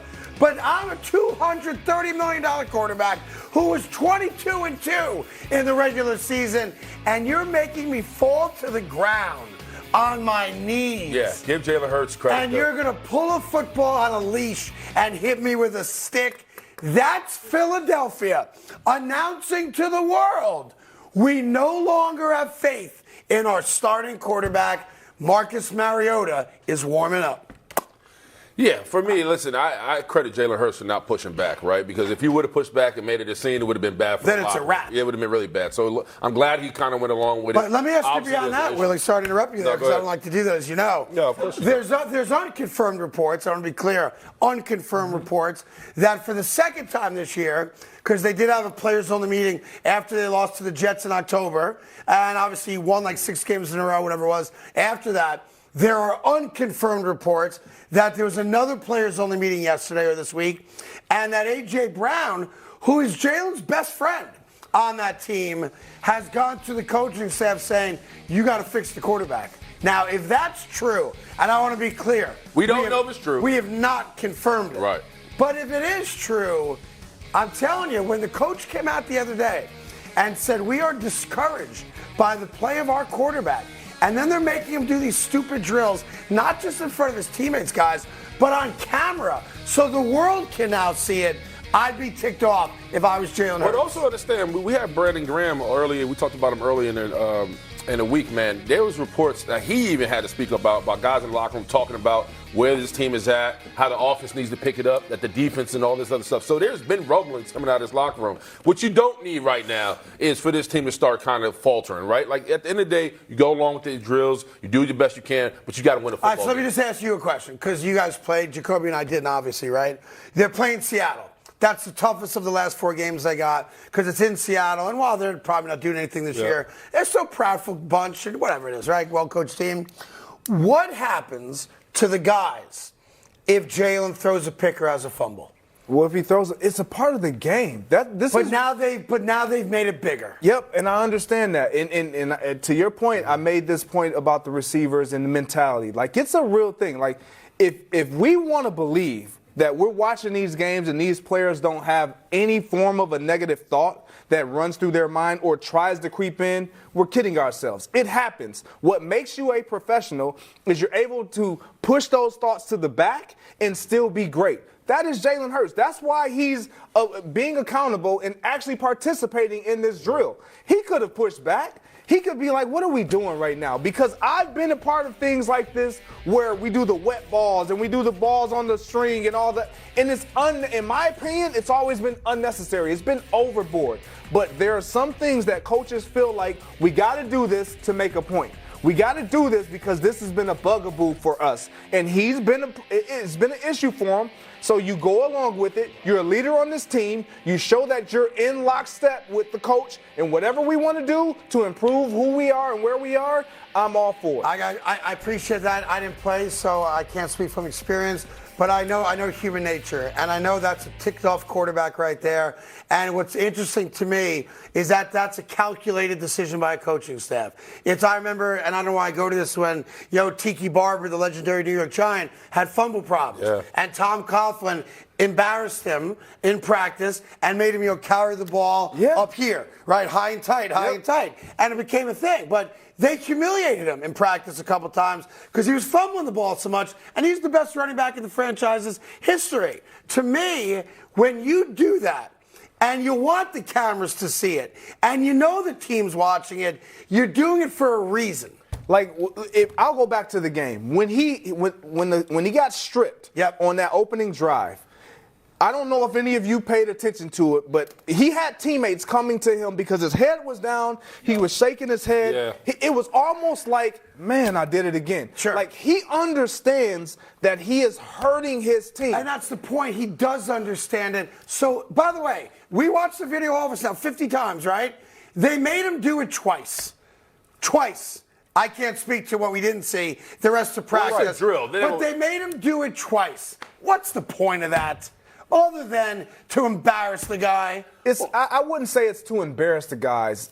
What it does do is it allows you to understand that we can't allow you to be above the team. If you're hurting the team, we have to do something to allow us the opportunity to see and feel that we're working on improving what is hurting us as a team. You know what would have been funny, though? If he fumbled one of those. That would have been bad. It happens. No, but Greg's right. If you're Nick Sirianni, like what great coaches do, they make adjustments and they figure out a way how to stop the holes, right? And so one day you have little drills like this and say, to your point, we did it. We attempted to try to correct it. Now we just got to go out and not do that again. Is it going to happen again? Yes, because it's football. Yeah, he's got 4 games left. My gut is that there's a fumble or an interception at least once in those 4 games, right? He's got 5 lost fumbles. That doesn't count the fumbles that he's recovered or the team has recovered. Right. But for a team that was, 3 weeks ago, 10-1, and we're the best team in all of football, and we're going back to a Super Bowl, and all roads lead through Philadelphia, things have changed right quick after 2 losses. And sometimes, we talk about this all the time, tough times don't build character, it reveals it. And the Philadelphia Eagles, having lost 2 very tough games against San Fran and Dallas, where they gave up like 80 points combined, whatever the number is, you're now seeing what the character is, and there ain't a lot of it. Yeah, but the bottom line is, to your point, they lost to the Niners, lost to the Cowboys, both teams who they could see in the playoffs. Yep, that's right. So if you don't hold up and you don't keep up to the standard in which those teams are playing on, you have to get word. Yeah, but we all know there's something wrong in Philly. Like, let's go all the way back to last year's Super Bowl. He had an unforced fumble in that game. He did for a touchdown. Sometimes, mentally, again, we're looking at the Kansas City Chiefs in this receiving group. They have to overcome this in order for them to make a run, in order for them to do something special. Yeah, fair point. This is something that I guarantee you, Jalen Hurts, you can blow off some things. He also had one of the great Super Bowls in the He history did. of the sport. He did. However, I don't care how great of a performance he had. You want to know what he thought about? The fumble. The fumble. Because in his mind, I cost us. I respect that. I get that a great deal. Things are so bad in Philly. For those of you that have any appreciation for the arts, one of the great sculptures in all of Philadelphia is the love sign. That red sign? Of course, yeah. L-O-V-E. Yeah, classic. Love, that's how you spell love. So there's an artist rendition. They're actually contemplating taking that love sculpture out of downtown Philadelphia and replacing it with a new one. A new version of it. Now, if you've never been there, it's a beautiful big thing. L-O-V-E. City of Brotherly Love. City of Brotherly Love. They're going to replace it, again, if things don't go their way. And this is what they're Pat, it better reflects the emotions of the city. Kind of, exactly right. What are we doing? The City of Brotherly Panic. That's one. I'm just putting it out there. It's under consideration. In any event, what else you got, Joe? We're moving on. 2 second in football, and Micah Parsons. He is a great player, but he also sometimes gives us some great quotes, and none better than his comparison of Josh Allen to, well, I'll just let him do it. Josh just don't really believe in sliding. Josh reminds me a lot of that one crazy guy at the frat. I probably would have hated it with Josh in college, the one that, make his friends get all the way drunk and you just be, oh, man, I hate going out with this guy. He just does anything, so. It's just so relatable. So are we going to get crazy life of the party Josh Allen frat boy, or are we going to get toxic, problematic Josh Allen frat boy? I think Josh Allen's going on a 6-week run where he's one of the best quarterbacks love in it. football. I hate it. And I love think you started to see it the last couple of weeks. Like, they obviously didn't score 40 points against Kansas City. They scored 20, and that was enough to win the game. But Josh Allen is playing again at that Pro Bowl level. I know the turnovers have been the bugaboo. I know 17 turnovers is the number, right? 17. Which is obviously 17 too many. 2 more than last year. But Josh Allen is also playing somewhat recklessly in a good way, where you saw that 6-yard touchdown run where he powered through an entire defense and getting to the end zone. He's playing, and I know it seems like it's beneath us at this point, talking about a grown man, but we always talk throughout the year, let him be who he is. Even Mike McCarthy comparing him to a young Brett Favre, if you tried to bottle up Brett Favre, then he wasn't going to be Brett Favre. Meaning, you have to sometimes take the lumps to get the greatness. You lived it, you played with him, right? Josh Allen is kind of similar to that, where he's going to give you certain plays no other quarterback is going to give you, whether it's with his legs or throwing a dime on the run 50 yards down the field. But he also is going to throw a pick inside the 20, and he's going to make you scratch your head like, come on, dude. You know better than that. But I have this gut feeling that they've gotten through the wilderness with this team, and they are making a run. And as we pointed out earlier, of all the teams that are either wild card or in the hunt for the wild card, it's not even close. Josh Allen is the best quarterback still standing. Yeah, if I'm Sean McDermott and I'm Joe Brady, you have to protect Josh Allen from being Josh Allen. And that's by running the ball. You talk about this offensive line, talking about this defensive line with the Cowboys who's susceptible to the run. You know Josh Allen's going to try to put the team on his back. You know he's going to be the gunslinger. You know he's going to be the bravest one out there. But he can cost you the game. You can't afford to lose a game. How you help Josh Allen is run the ball. I respectfully disagree. Okay. And you are the Bill fan. You said it even earlier. I think you got to let Josh Allen do whatever it takes to win this game. I agree. In any game. Sorry, I'm agreeing on that one. Like, if he's not who we've come to know him to be, what makes him a difference maker? Right. What makes him Josh Allen is all of those things that you're saying you got to protect him. You got to protect the team from. No. You got to allow him to. I understand that. Leads the league. Being Josh Allen, by the way. I totally, this is who he is, though.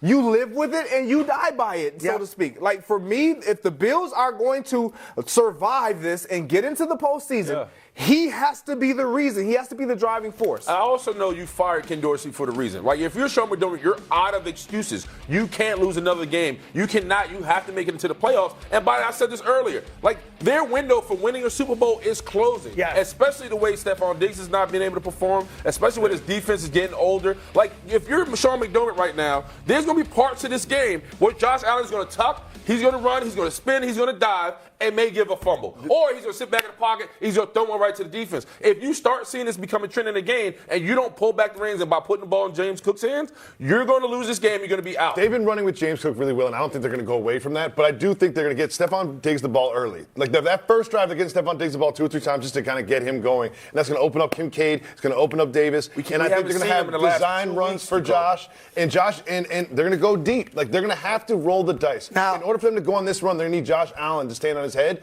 for about 2 months, and it's going to start. Yeah, I also think you have to consider the other side of the game, too. We don't know what the Dallas Cowboys are on the road against a good team. Haven't seen it yet. They might be great. They might roll into town, and it's just a continuation of the great offense we've seen and an opportunistic defense, creating turnovers. That's on the table. We don't know. And here's the other crazy thing. I'll give you a crazy stat I found that no one else is going to give you.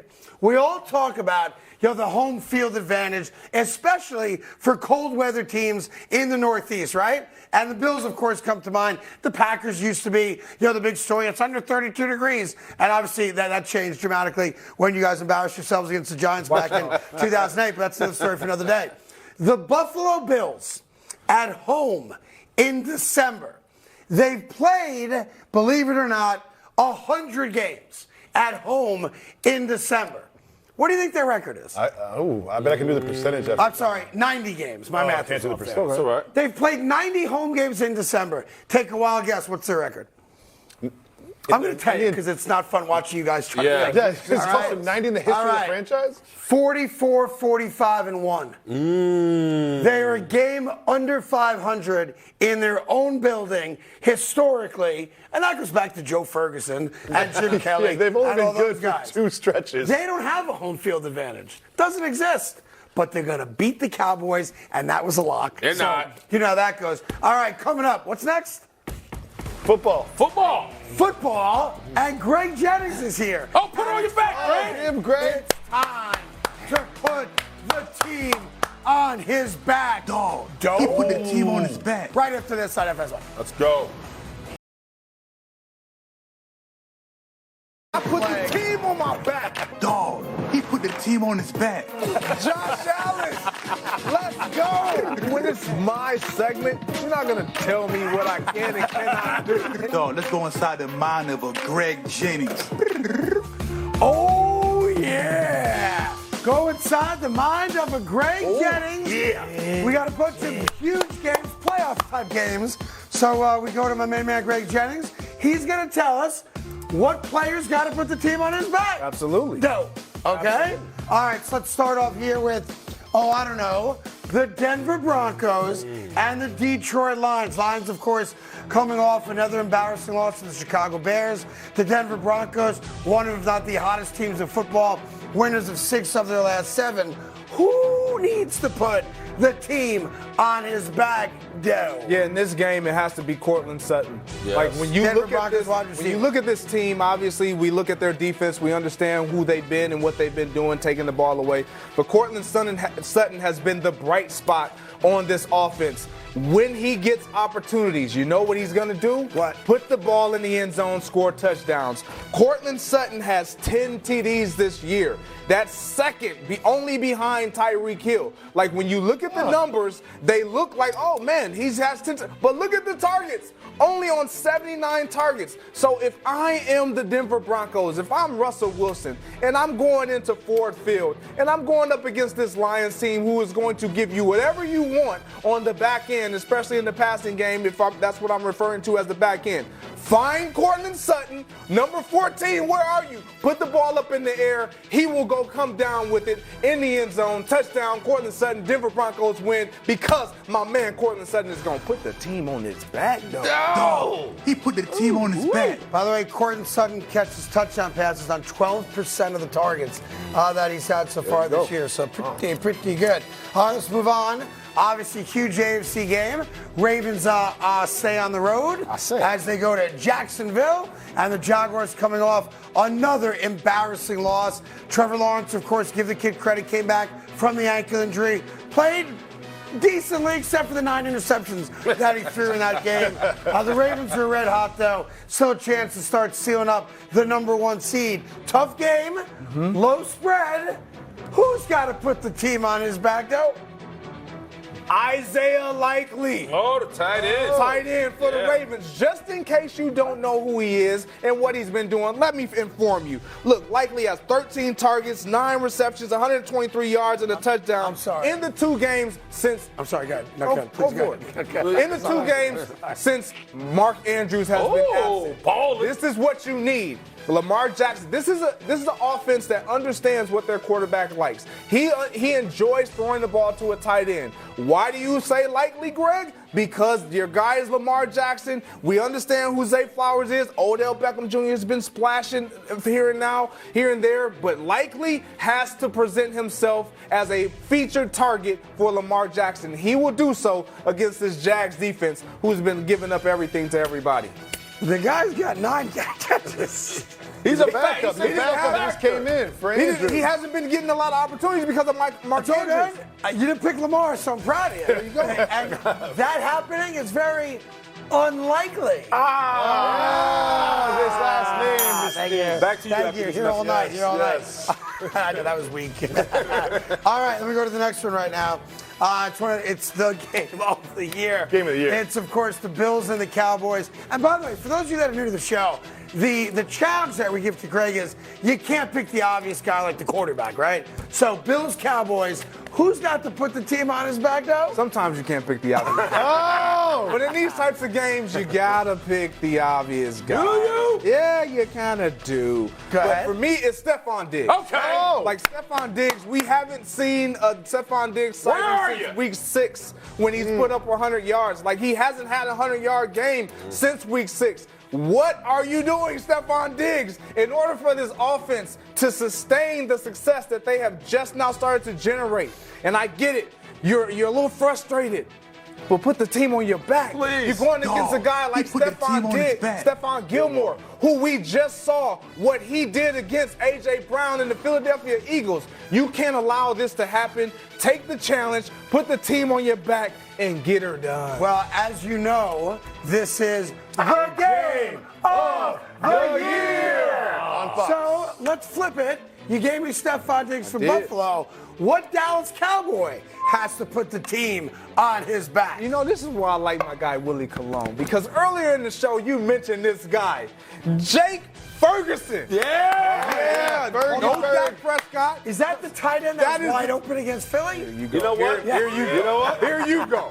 I tell you what, he better not be if you're the Buffalo Bills. Wide open this week because the Dallas Cowboys and Dak Prescott are going to give him the ball. Look, what Jake Ferguson has been providing is that second guy. I understand that Brandon Cooks has been showing up as of late. We understand what we got in 88, that guy that's a dog outside CeeDee Lamb. But if you are going to be successful on the road and have a deep playoff run, you're going to have to get your tight ends involved. He's caught 4 TDs in the last 7 games. He's been impactful in the red zone. Huge target, plays with a chip on his shoulder, plays physical. This is what you need in a tight end position. Jake Ferguson, go ahead and put the team on your back. He put the team on his The back. only tight end I've ever seen jump over somebody. Hurdling people. Yeah, he's a big dude. He's like Another tight 7'6". end? By the way, yeah, he's the tallest tight end in the history of football. We have much more show coming your way. It is a huge Week 15 in the NFL. The guys have some picks for you. And, of course, we'll get into the nonsense happening in Philadelphia as they've given up on Jalen Hurts a month after giving him $230 million, plus much more on the Bills and the Cowboys and the Ravens and the Jags and, you know, Everybody else. Good morning, welcome back to the Embarrass Show. We have your early morning headlines, and we start with this video that Craig is so excited to tell you about. What are we looking at? Christmas came early, bitches. Tell you that right now. Because Whoa, morning. I'm sorry, not sorry. Yesterday at Philadelphia Eagles practice, Jalen Hurts was no joke, forced to do this, fall down, and then get back up, and then fall down again, and get back up with a dog leash connected to the football, and some intern hitting him with a stick on the side. The Eagles earlier this week, Nick Sirianni came out and said, we are discouraged by the play of our starting quarterback. He has 5 lost fumbles. He's got double-digit interceptions. And 2 months ago, they gave him $230 million, right?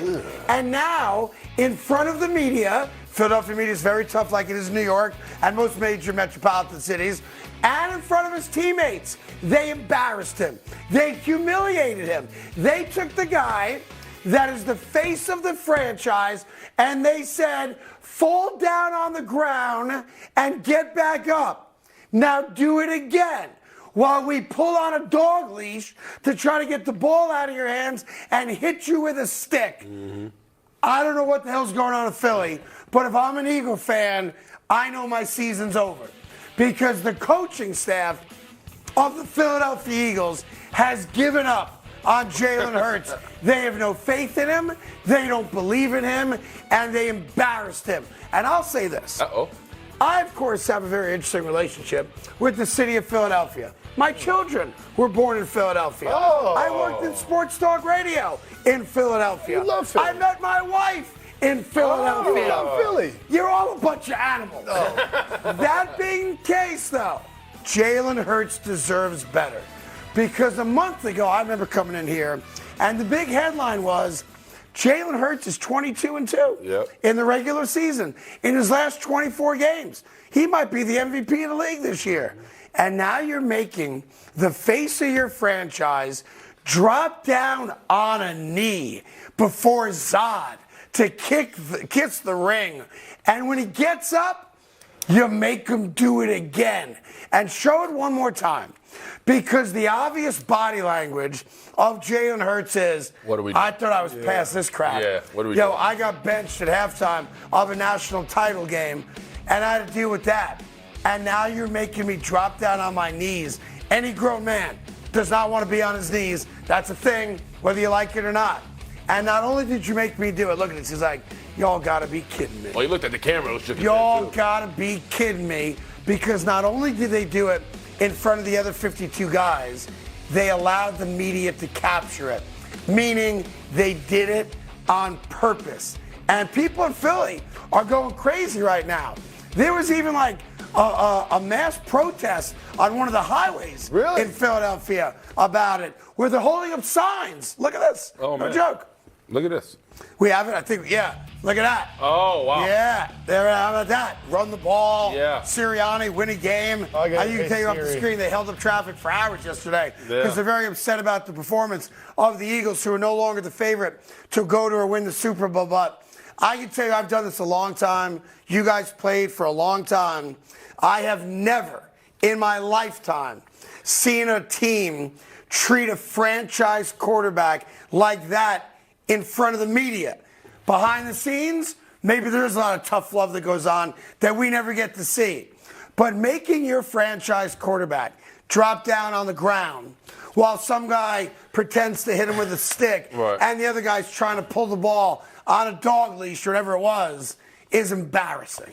Yeah, listen, I think if you're going to go at Jalen Hurts, you have to also go at this defense who's led up 36 points in the last two games, right? Like, there's a lot of cause for concern. It's the turnovers, sure, but this defense has to back them up, and they haven't been able to do that as well. So there's a lot of cause for concern. But this right here, I mean, it's bad. It's bad. Jalen Hurts deserves better. It's football. They've given up. They just showed you they have no faith in Jalen Hurts. No, they embarrassed them. No, that's and if I'm Jalen Hurts, we're going to have a long, tough conversation when this season's over. That's not going to lead to him fumbling less. That's just going to lead to him resenting the staff. As you pointed out earlier, as Jacoby's saying, Greg, he knows he can't fumble. Every player knows you can't turn the ball over. That's not going to make him, when he gets hit from behind by a 260-pound linebacker who's coming in, that's not going to stop him from fumbling. No. Yeah, it's not going to stop him from fumbling. However, I don't think it's them trying to embarrass your quarterback. He may feel a way about it. I felt he's got to. Yeah, no. I mean, his facial expression tells us that he feels a type of way about it.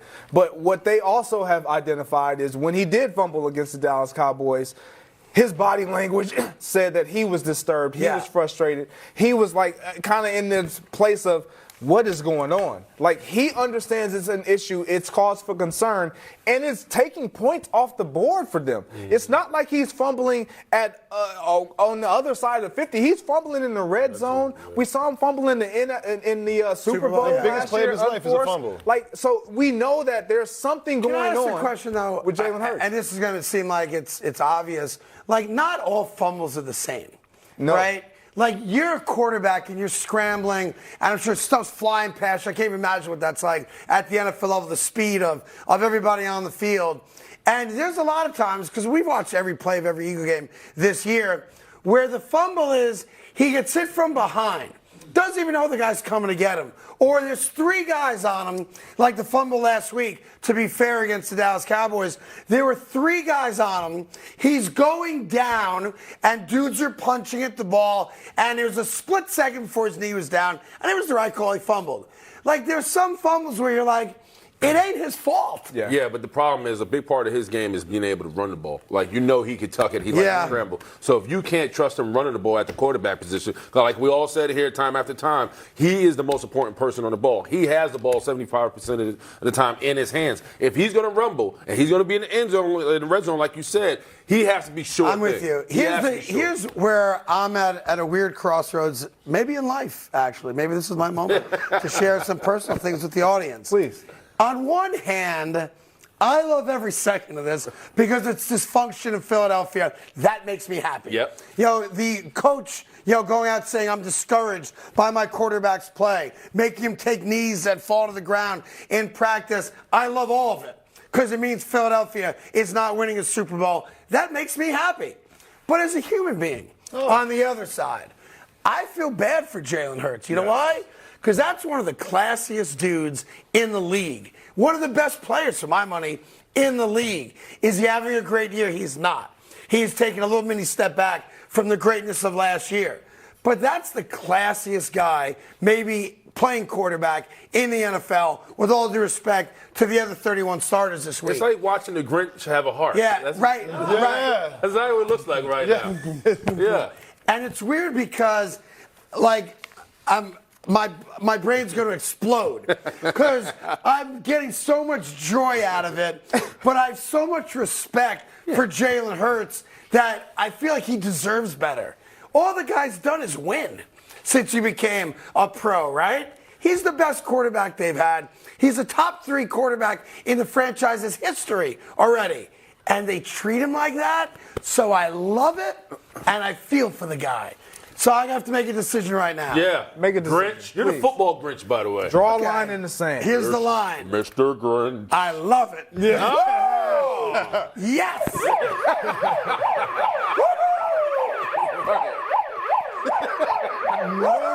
Cha-cha-cha. Jacoby? Moving on to our second headline. That is the big game between the Baltimore Ravens in Jacksonville to take on the Jaguars.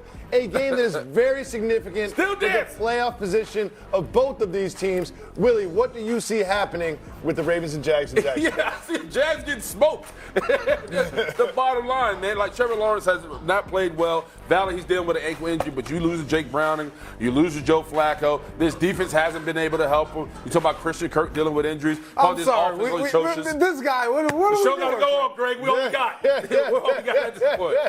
No, I got himself. Yeah, I got the Ravens beating the hell out of the Jaguars. I do. Bottom line. This is what we deal with, America. Right. By the way, he doesn't drink coffee in the morning. There's no coffee in his cup. Now we're getting violent. Yes. Now we're getting violent. He's gassed. I'm worried about him being tired. Yeah. There we go. I'm worried about this. He's gassed. Medic. Do we have a medic? Do we have a medic? Oh, yeah. Okay. Yes! We still got to talk about Ravens Jaguars. No, I got nothing. Greg got it. I expect the Ravens to dominate. Look, this team is trying to accomplish something special. They want the 1 seed. They want everybody in the AFC to come to their place to play. And Lamar Jackson is just playing unbelievable ball right now. Not only we all know that he can run the ball. We all know that they can play with the lead. But what's been most impressive, and I've said this, is that they are able to play from behind now. And that's a scary team when you have Lamar Jackson under center. I think they need this game. I think it builds momentum to the game, the next game of the year, game of the week, next week, when they go to play the Niners. Yeah. That is, I want them to win this game that makes that game bigger, and I cannot wait for that one. Jaguars can't beat the Ravens. Jaguars stink. We have He's back. the game of the week. Woo. Sorry. The game of the year On Fox. And, of course, we're talking about the one between the Cowboys and the Bills. Craig. No. You picked I knew this was going to happen. Hold on. Craig has been picking the Bills all week long. He gave them the bagels and locks treatment. Yeah. I feel like the Bills are going to win because of that man right there, Josh Allen. They're going to get Diggs going. They're going to get James Cook back. Don't sleep on Dalton Kincaid. Also expect a big game out of him. Yeah. I love him. Kincaid's back. Yes, great receiving tight end. They've really got him going over the course of the year. I see the Bills winning this one, and I know you guys don't agree. No, listen, for me, it's this defensive line for the Cowboys that have to be the edge, right? Because you know one thing Josh Allen is doing really well. You know about the cannon of the arm, but he's running the ball really well. And they actually have this, if you watch the Bills the last couple of weeks, there's designed runs for him to be effective within that offense. If you're the Dallas Cowboys, Michael Parsons included, you have to be able to neutralize him. You understand, if you can keep him in the pocket and make him make decisions with his arm alone, that gives you the edge. But this team is a different outfit at home. Orchard Park is different. But if you're the Cowboys, your defense has to lead the way. Because I think Dak and the offense, they're going to be fine. It's the defense I worry about for the Cowboys. See, I don't know that. Like, to me, the real question mark is Dallas, not Buffalo. I think I know what I'm going to get out of Buffalo. There's going to be some crazy plays that Josh Allen tries to make. Yeah. Some work, some don't take work. A big sack. I think you guys are dead on right about Cook being a huge part of their offense now. Yeah. And for me, Cook's got to touch the ball 15-plus times the rest of the way because he is that good. Yep. And he's having a great year that no one really talks about it because all the attention is on Diggs, of course, and where's Gabe Davis? Like, 1 week, 6 catches, another week, no catches, and then no catches. And then all of a sudden, he's got 3 touchdowns in the game. So he's been inconsistent. And, of course, as you said, Stephon Diggs, in your put the team on his back. Like, the fact that Stephon Diggs, is crazy the stat you gave, hasn't had 100 yards since October. Yeah. Like, this is a week top 6, 5 wide receiver in the NFL, and his stats don't back that up right now. To be fair, he's also not chirped, and he's been a team guy. And I want to give him a lot of respect for that because his persona going into this year was that he's the loudmouth on the sideline. It's more about my numbers than the team's numbers. So I think I know what Buffalo is now. Maybe I'm wrong, but I think we're going to watch really consistent good football out of Buffalo. The question mark, and I want to be clear, this is not a negative because I don't know. It's a question mark. I know what the Cowboys are at home. They're a jump on your bones out of the gate, get up early, coast through, put a 40 burger on the board every home game. I get it. I know it. I expect it. But I haven't seen, not their fault, schedule is what it is, we haven't seen the Cowboys go on the road against a winning team and do the same thing. So I think I know what the Bills are. I don't know what the Cowboys are on the road. This will answer a lot of that. Well, for me, it's hard for me to say I don't know what the Cowboys are, whether they're at home and or on the road, because we take what they've done as of late, and what they are is a team that you have trouble stopping from getting in the end zone. I don't care if they're on the road and or at home. This is what they do now. And Dak Prescott is playing at a high level. We understand who he is, and he's leading this offense. For me, when I look at the Bills, or no, not even the Bills, when I look at the Dallas Cowboys, I think you're onto something. Dan Quinn and his defense, what they were able to do to the Eagles in that offense, the changes that he made, ensuring that Deron Bland wasn't on A.J. Brown after we saw him against D.K. Metcalf. They're going to have to make similar matchup situations in favor of themselves, putting Stephon Gilmore on Stephon Diggs, allowing him to travel, ensuring that you get your Himothy guy and Micah Parsons not on Dawkins, one of their best offensive tackles. Like, those are the things that they're going to have to do. And if they get those things done and get pressure on Josh Allen and force him to go to other guys like James Cook, they have a chance to win on the road. Yeah, here's the problem, and why, I want to be clear. I'm not saying it's a negative. I'm saying I don't know the answer. The 2 road games the Cowboys have played against winning teams right now are the San Francisco 49ers and the Philadelphia Eagles. That's just the reality of what their schedule is. 2 different games, I get it, but that's the reality of what their schedule is. And in those 2 games, they've averaged 15 points, 16 points. So they're not the 40-point team they are at home. All the other winning, the Giants stunk, right? Look at it. Carolina Craig, you can't put what Dak did in the second half against the Niners compared to what he did against the Eagles. What I'm saying is none of us know what the Dallas Cowboys are going to do on the road against a good football team because they've had 2 cracks at it, and they were bad both times. Where's the good football team? They weren't bad against but they're 2 different. The Bills are a good football team. Are they? Yes, they are. I think the Bills are going to the AFC Championship game.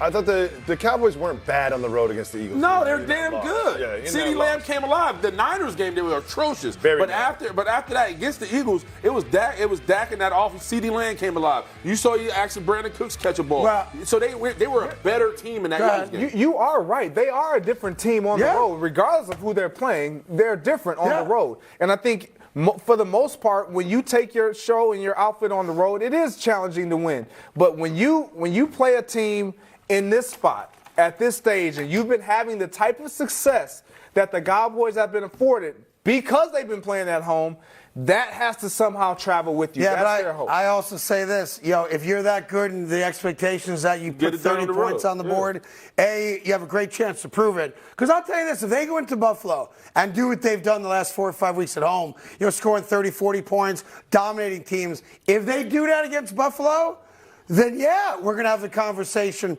about, I know they lost to San Francisco 2 months ago, but I like Dallas a lot because they've proven they can win on the road against a really good team. I'm telling you, I look at it, and I don't know what they are on the road. I don't.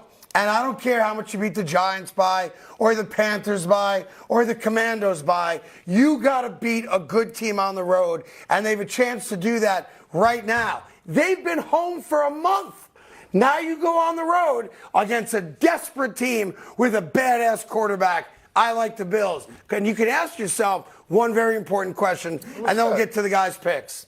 If the Cowboys are so good and the Bills are so bad, why are the Bills favored? Just ask yourself that question. Bagels and locks, bagels and locks, bagels and locks. And now it's time for the losing picks of the day.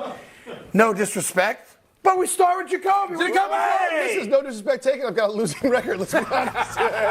So, facts are facts. I like Detroit, though. Good I've job, got Jacoby. Detroit -4.5. How are you at at home, Detroit? That's my at guy. night, Saturday night, Detroit. I went to a game last year. That place is going to be electric. They win by over 5 points against the Broncos. Why were you in Detroit? I love it. That's another story for another day. You know what? I got another interesting one for you guys. Yes. I got the Patriots. I got the Chiefs. The Chiefs, yes. Look, the Chiefs are coming off a very frustrating loss. We saw Patrick Mahomes kind of have a meltdown, and I know the expectation is, they'll bounce back. Well, the Patriots don't give up a lot of points. They don't score points either. But in close games, they have a chance. And the 8.5 spread, I'm not buying that. America, I'm sorry. I apologize. I apologize. You were having a great show. Yeah, I know you do now.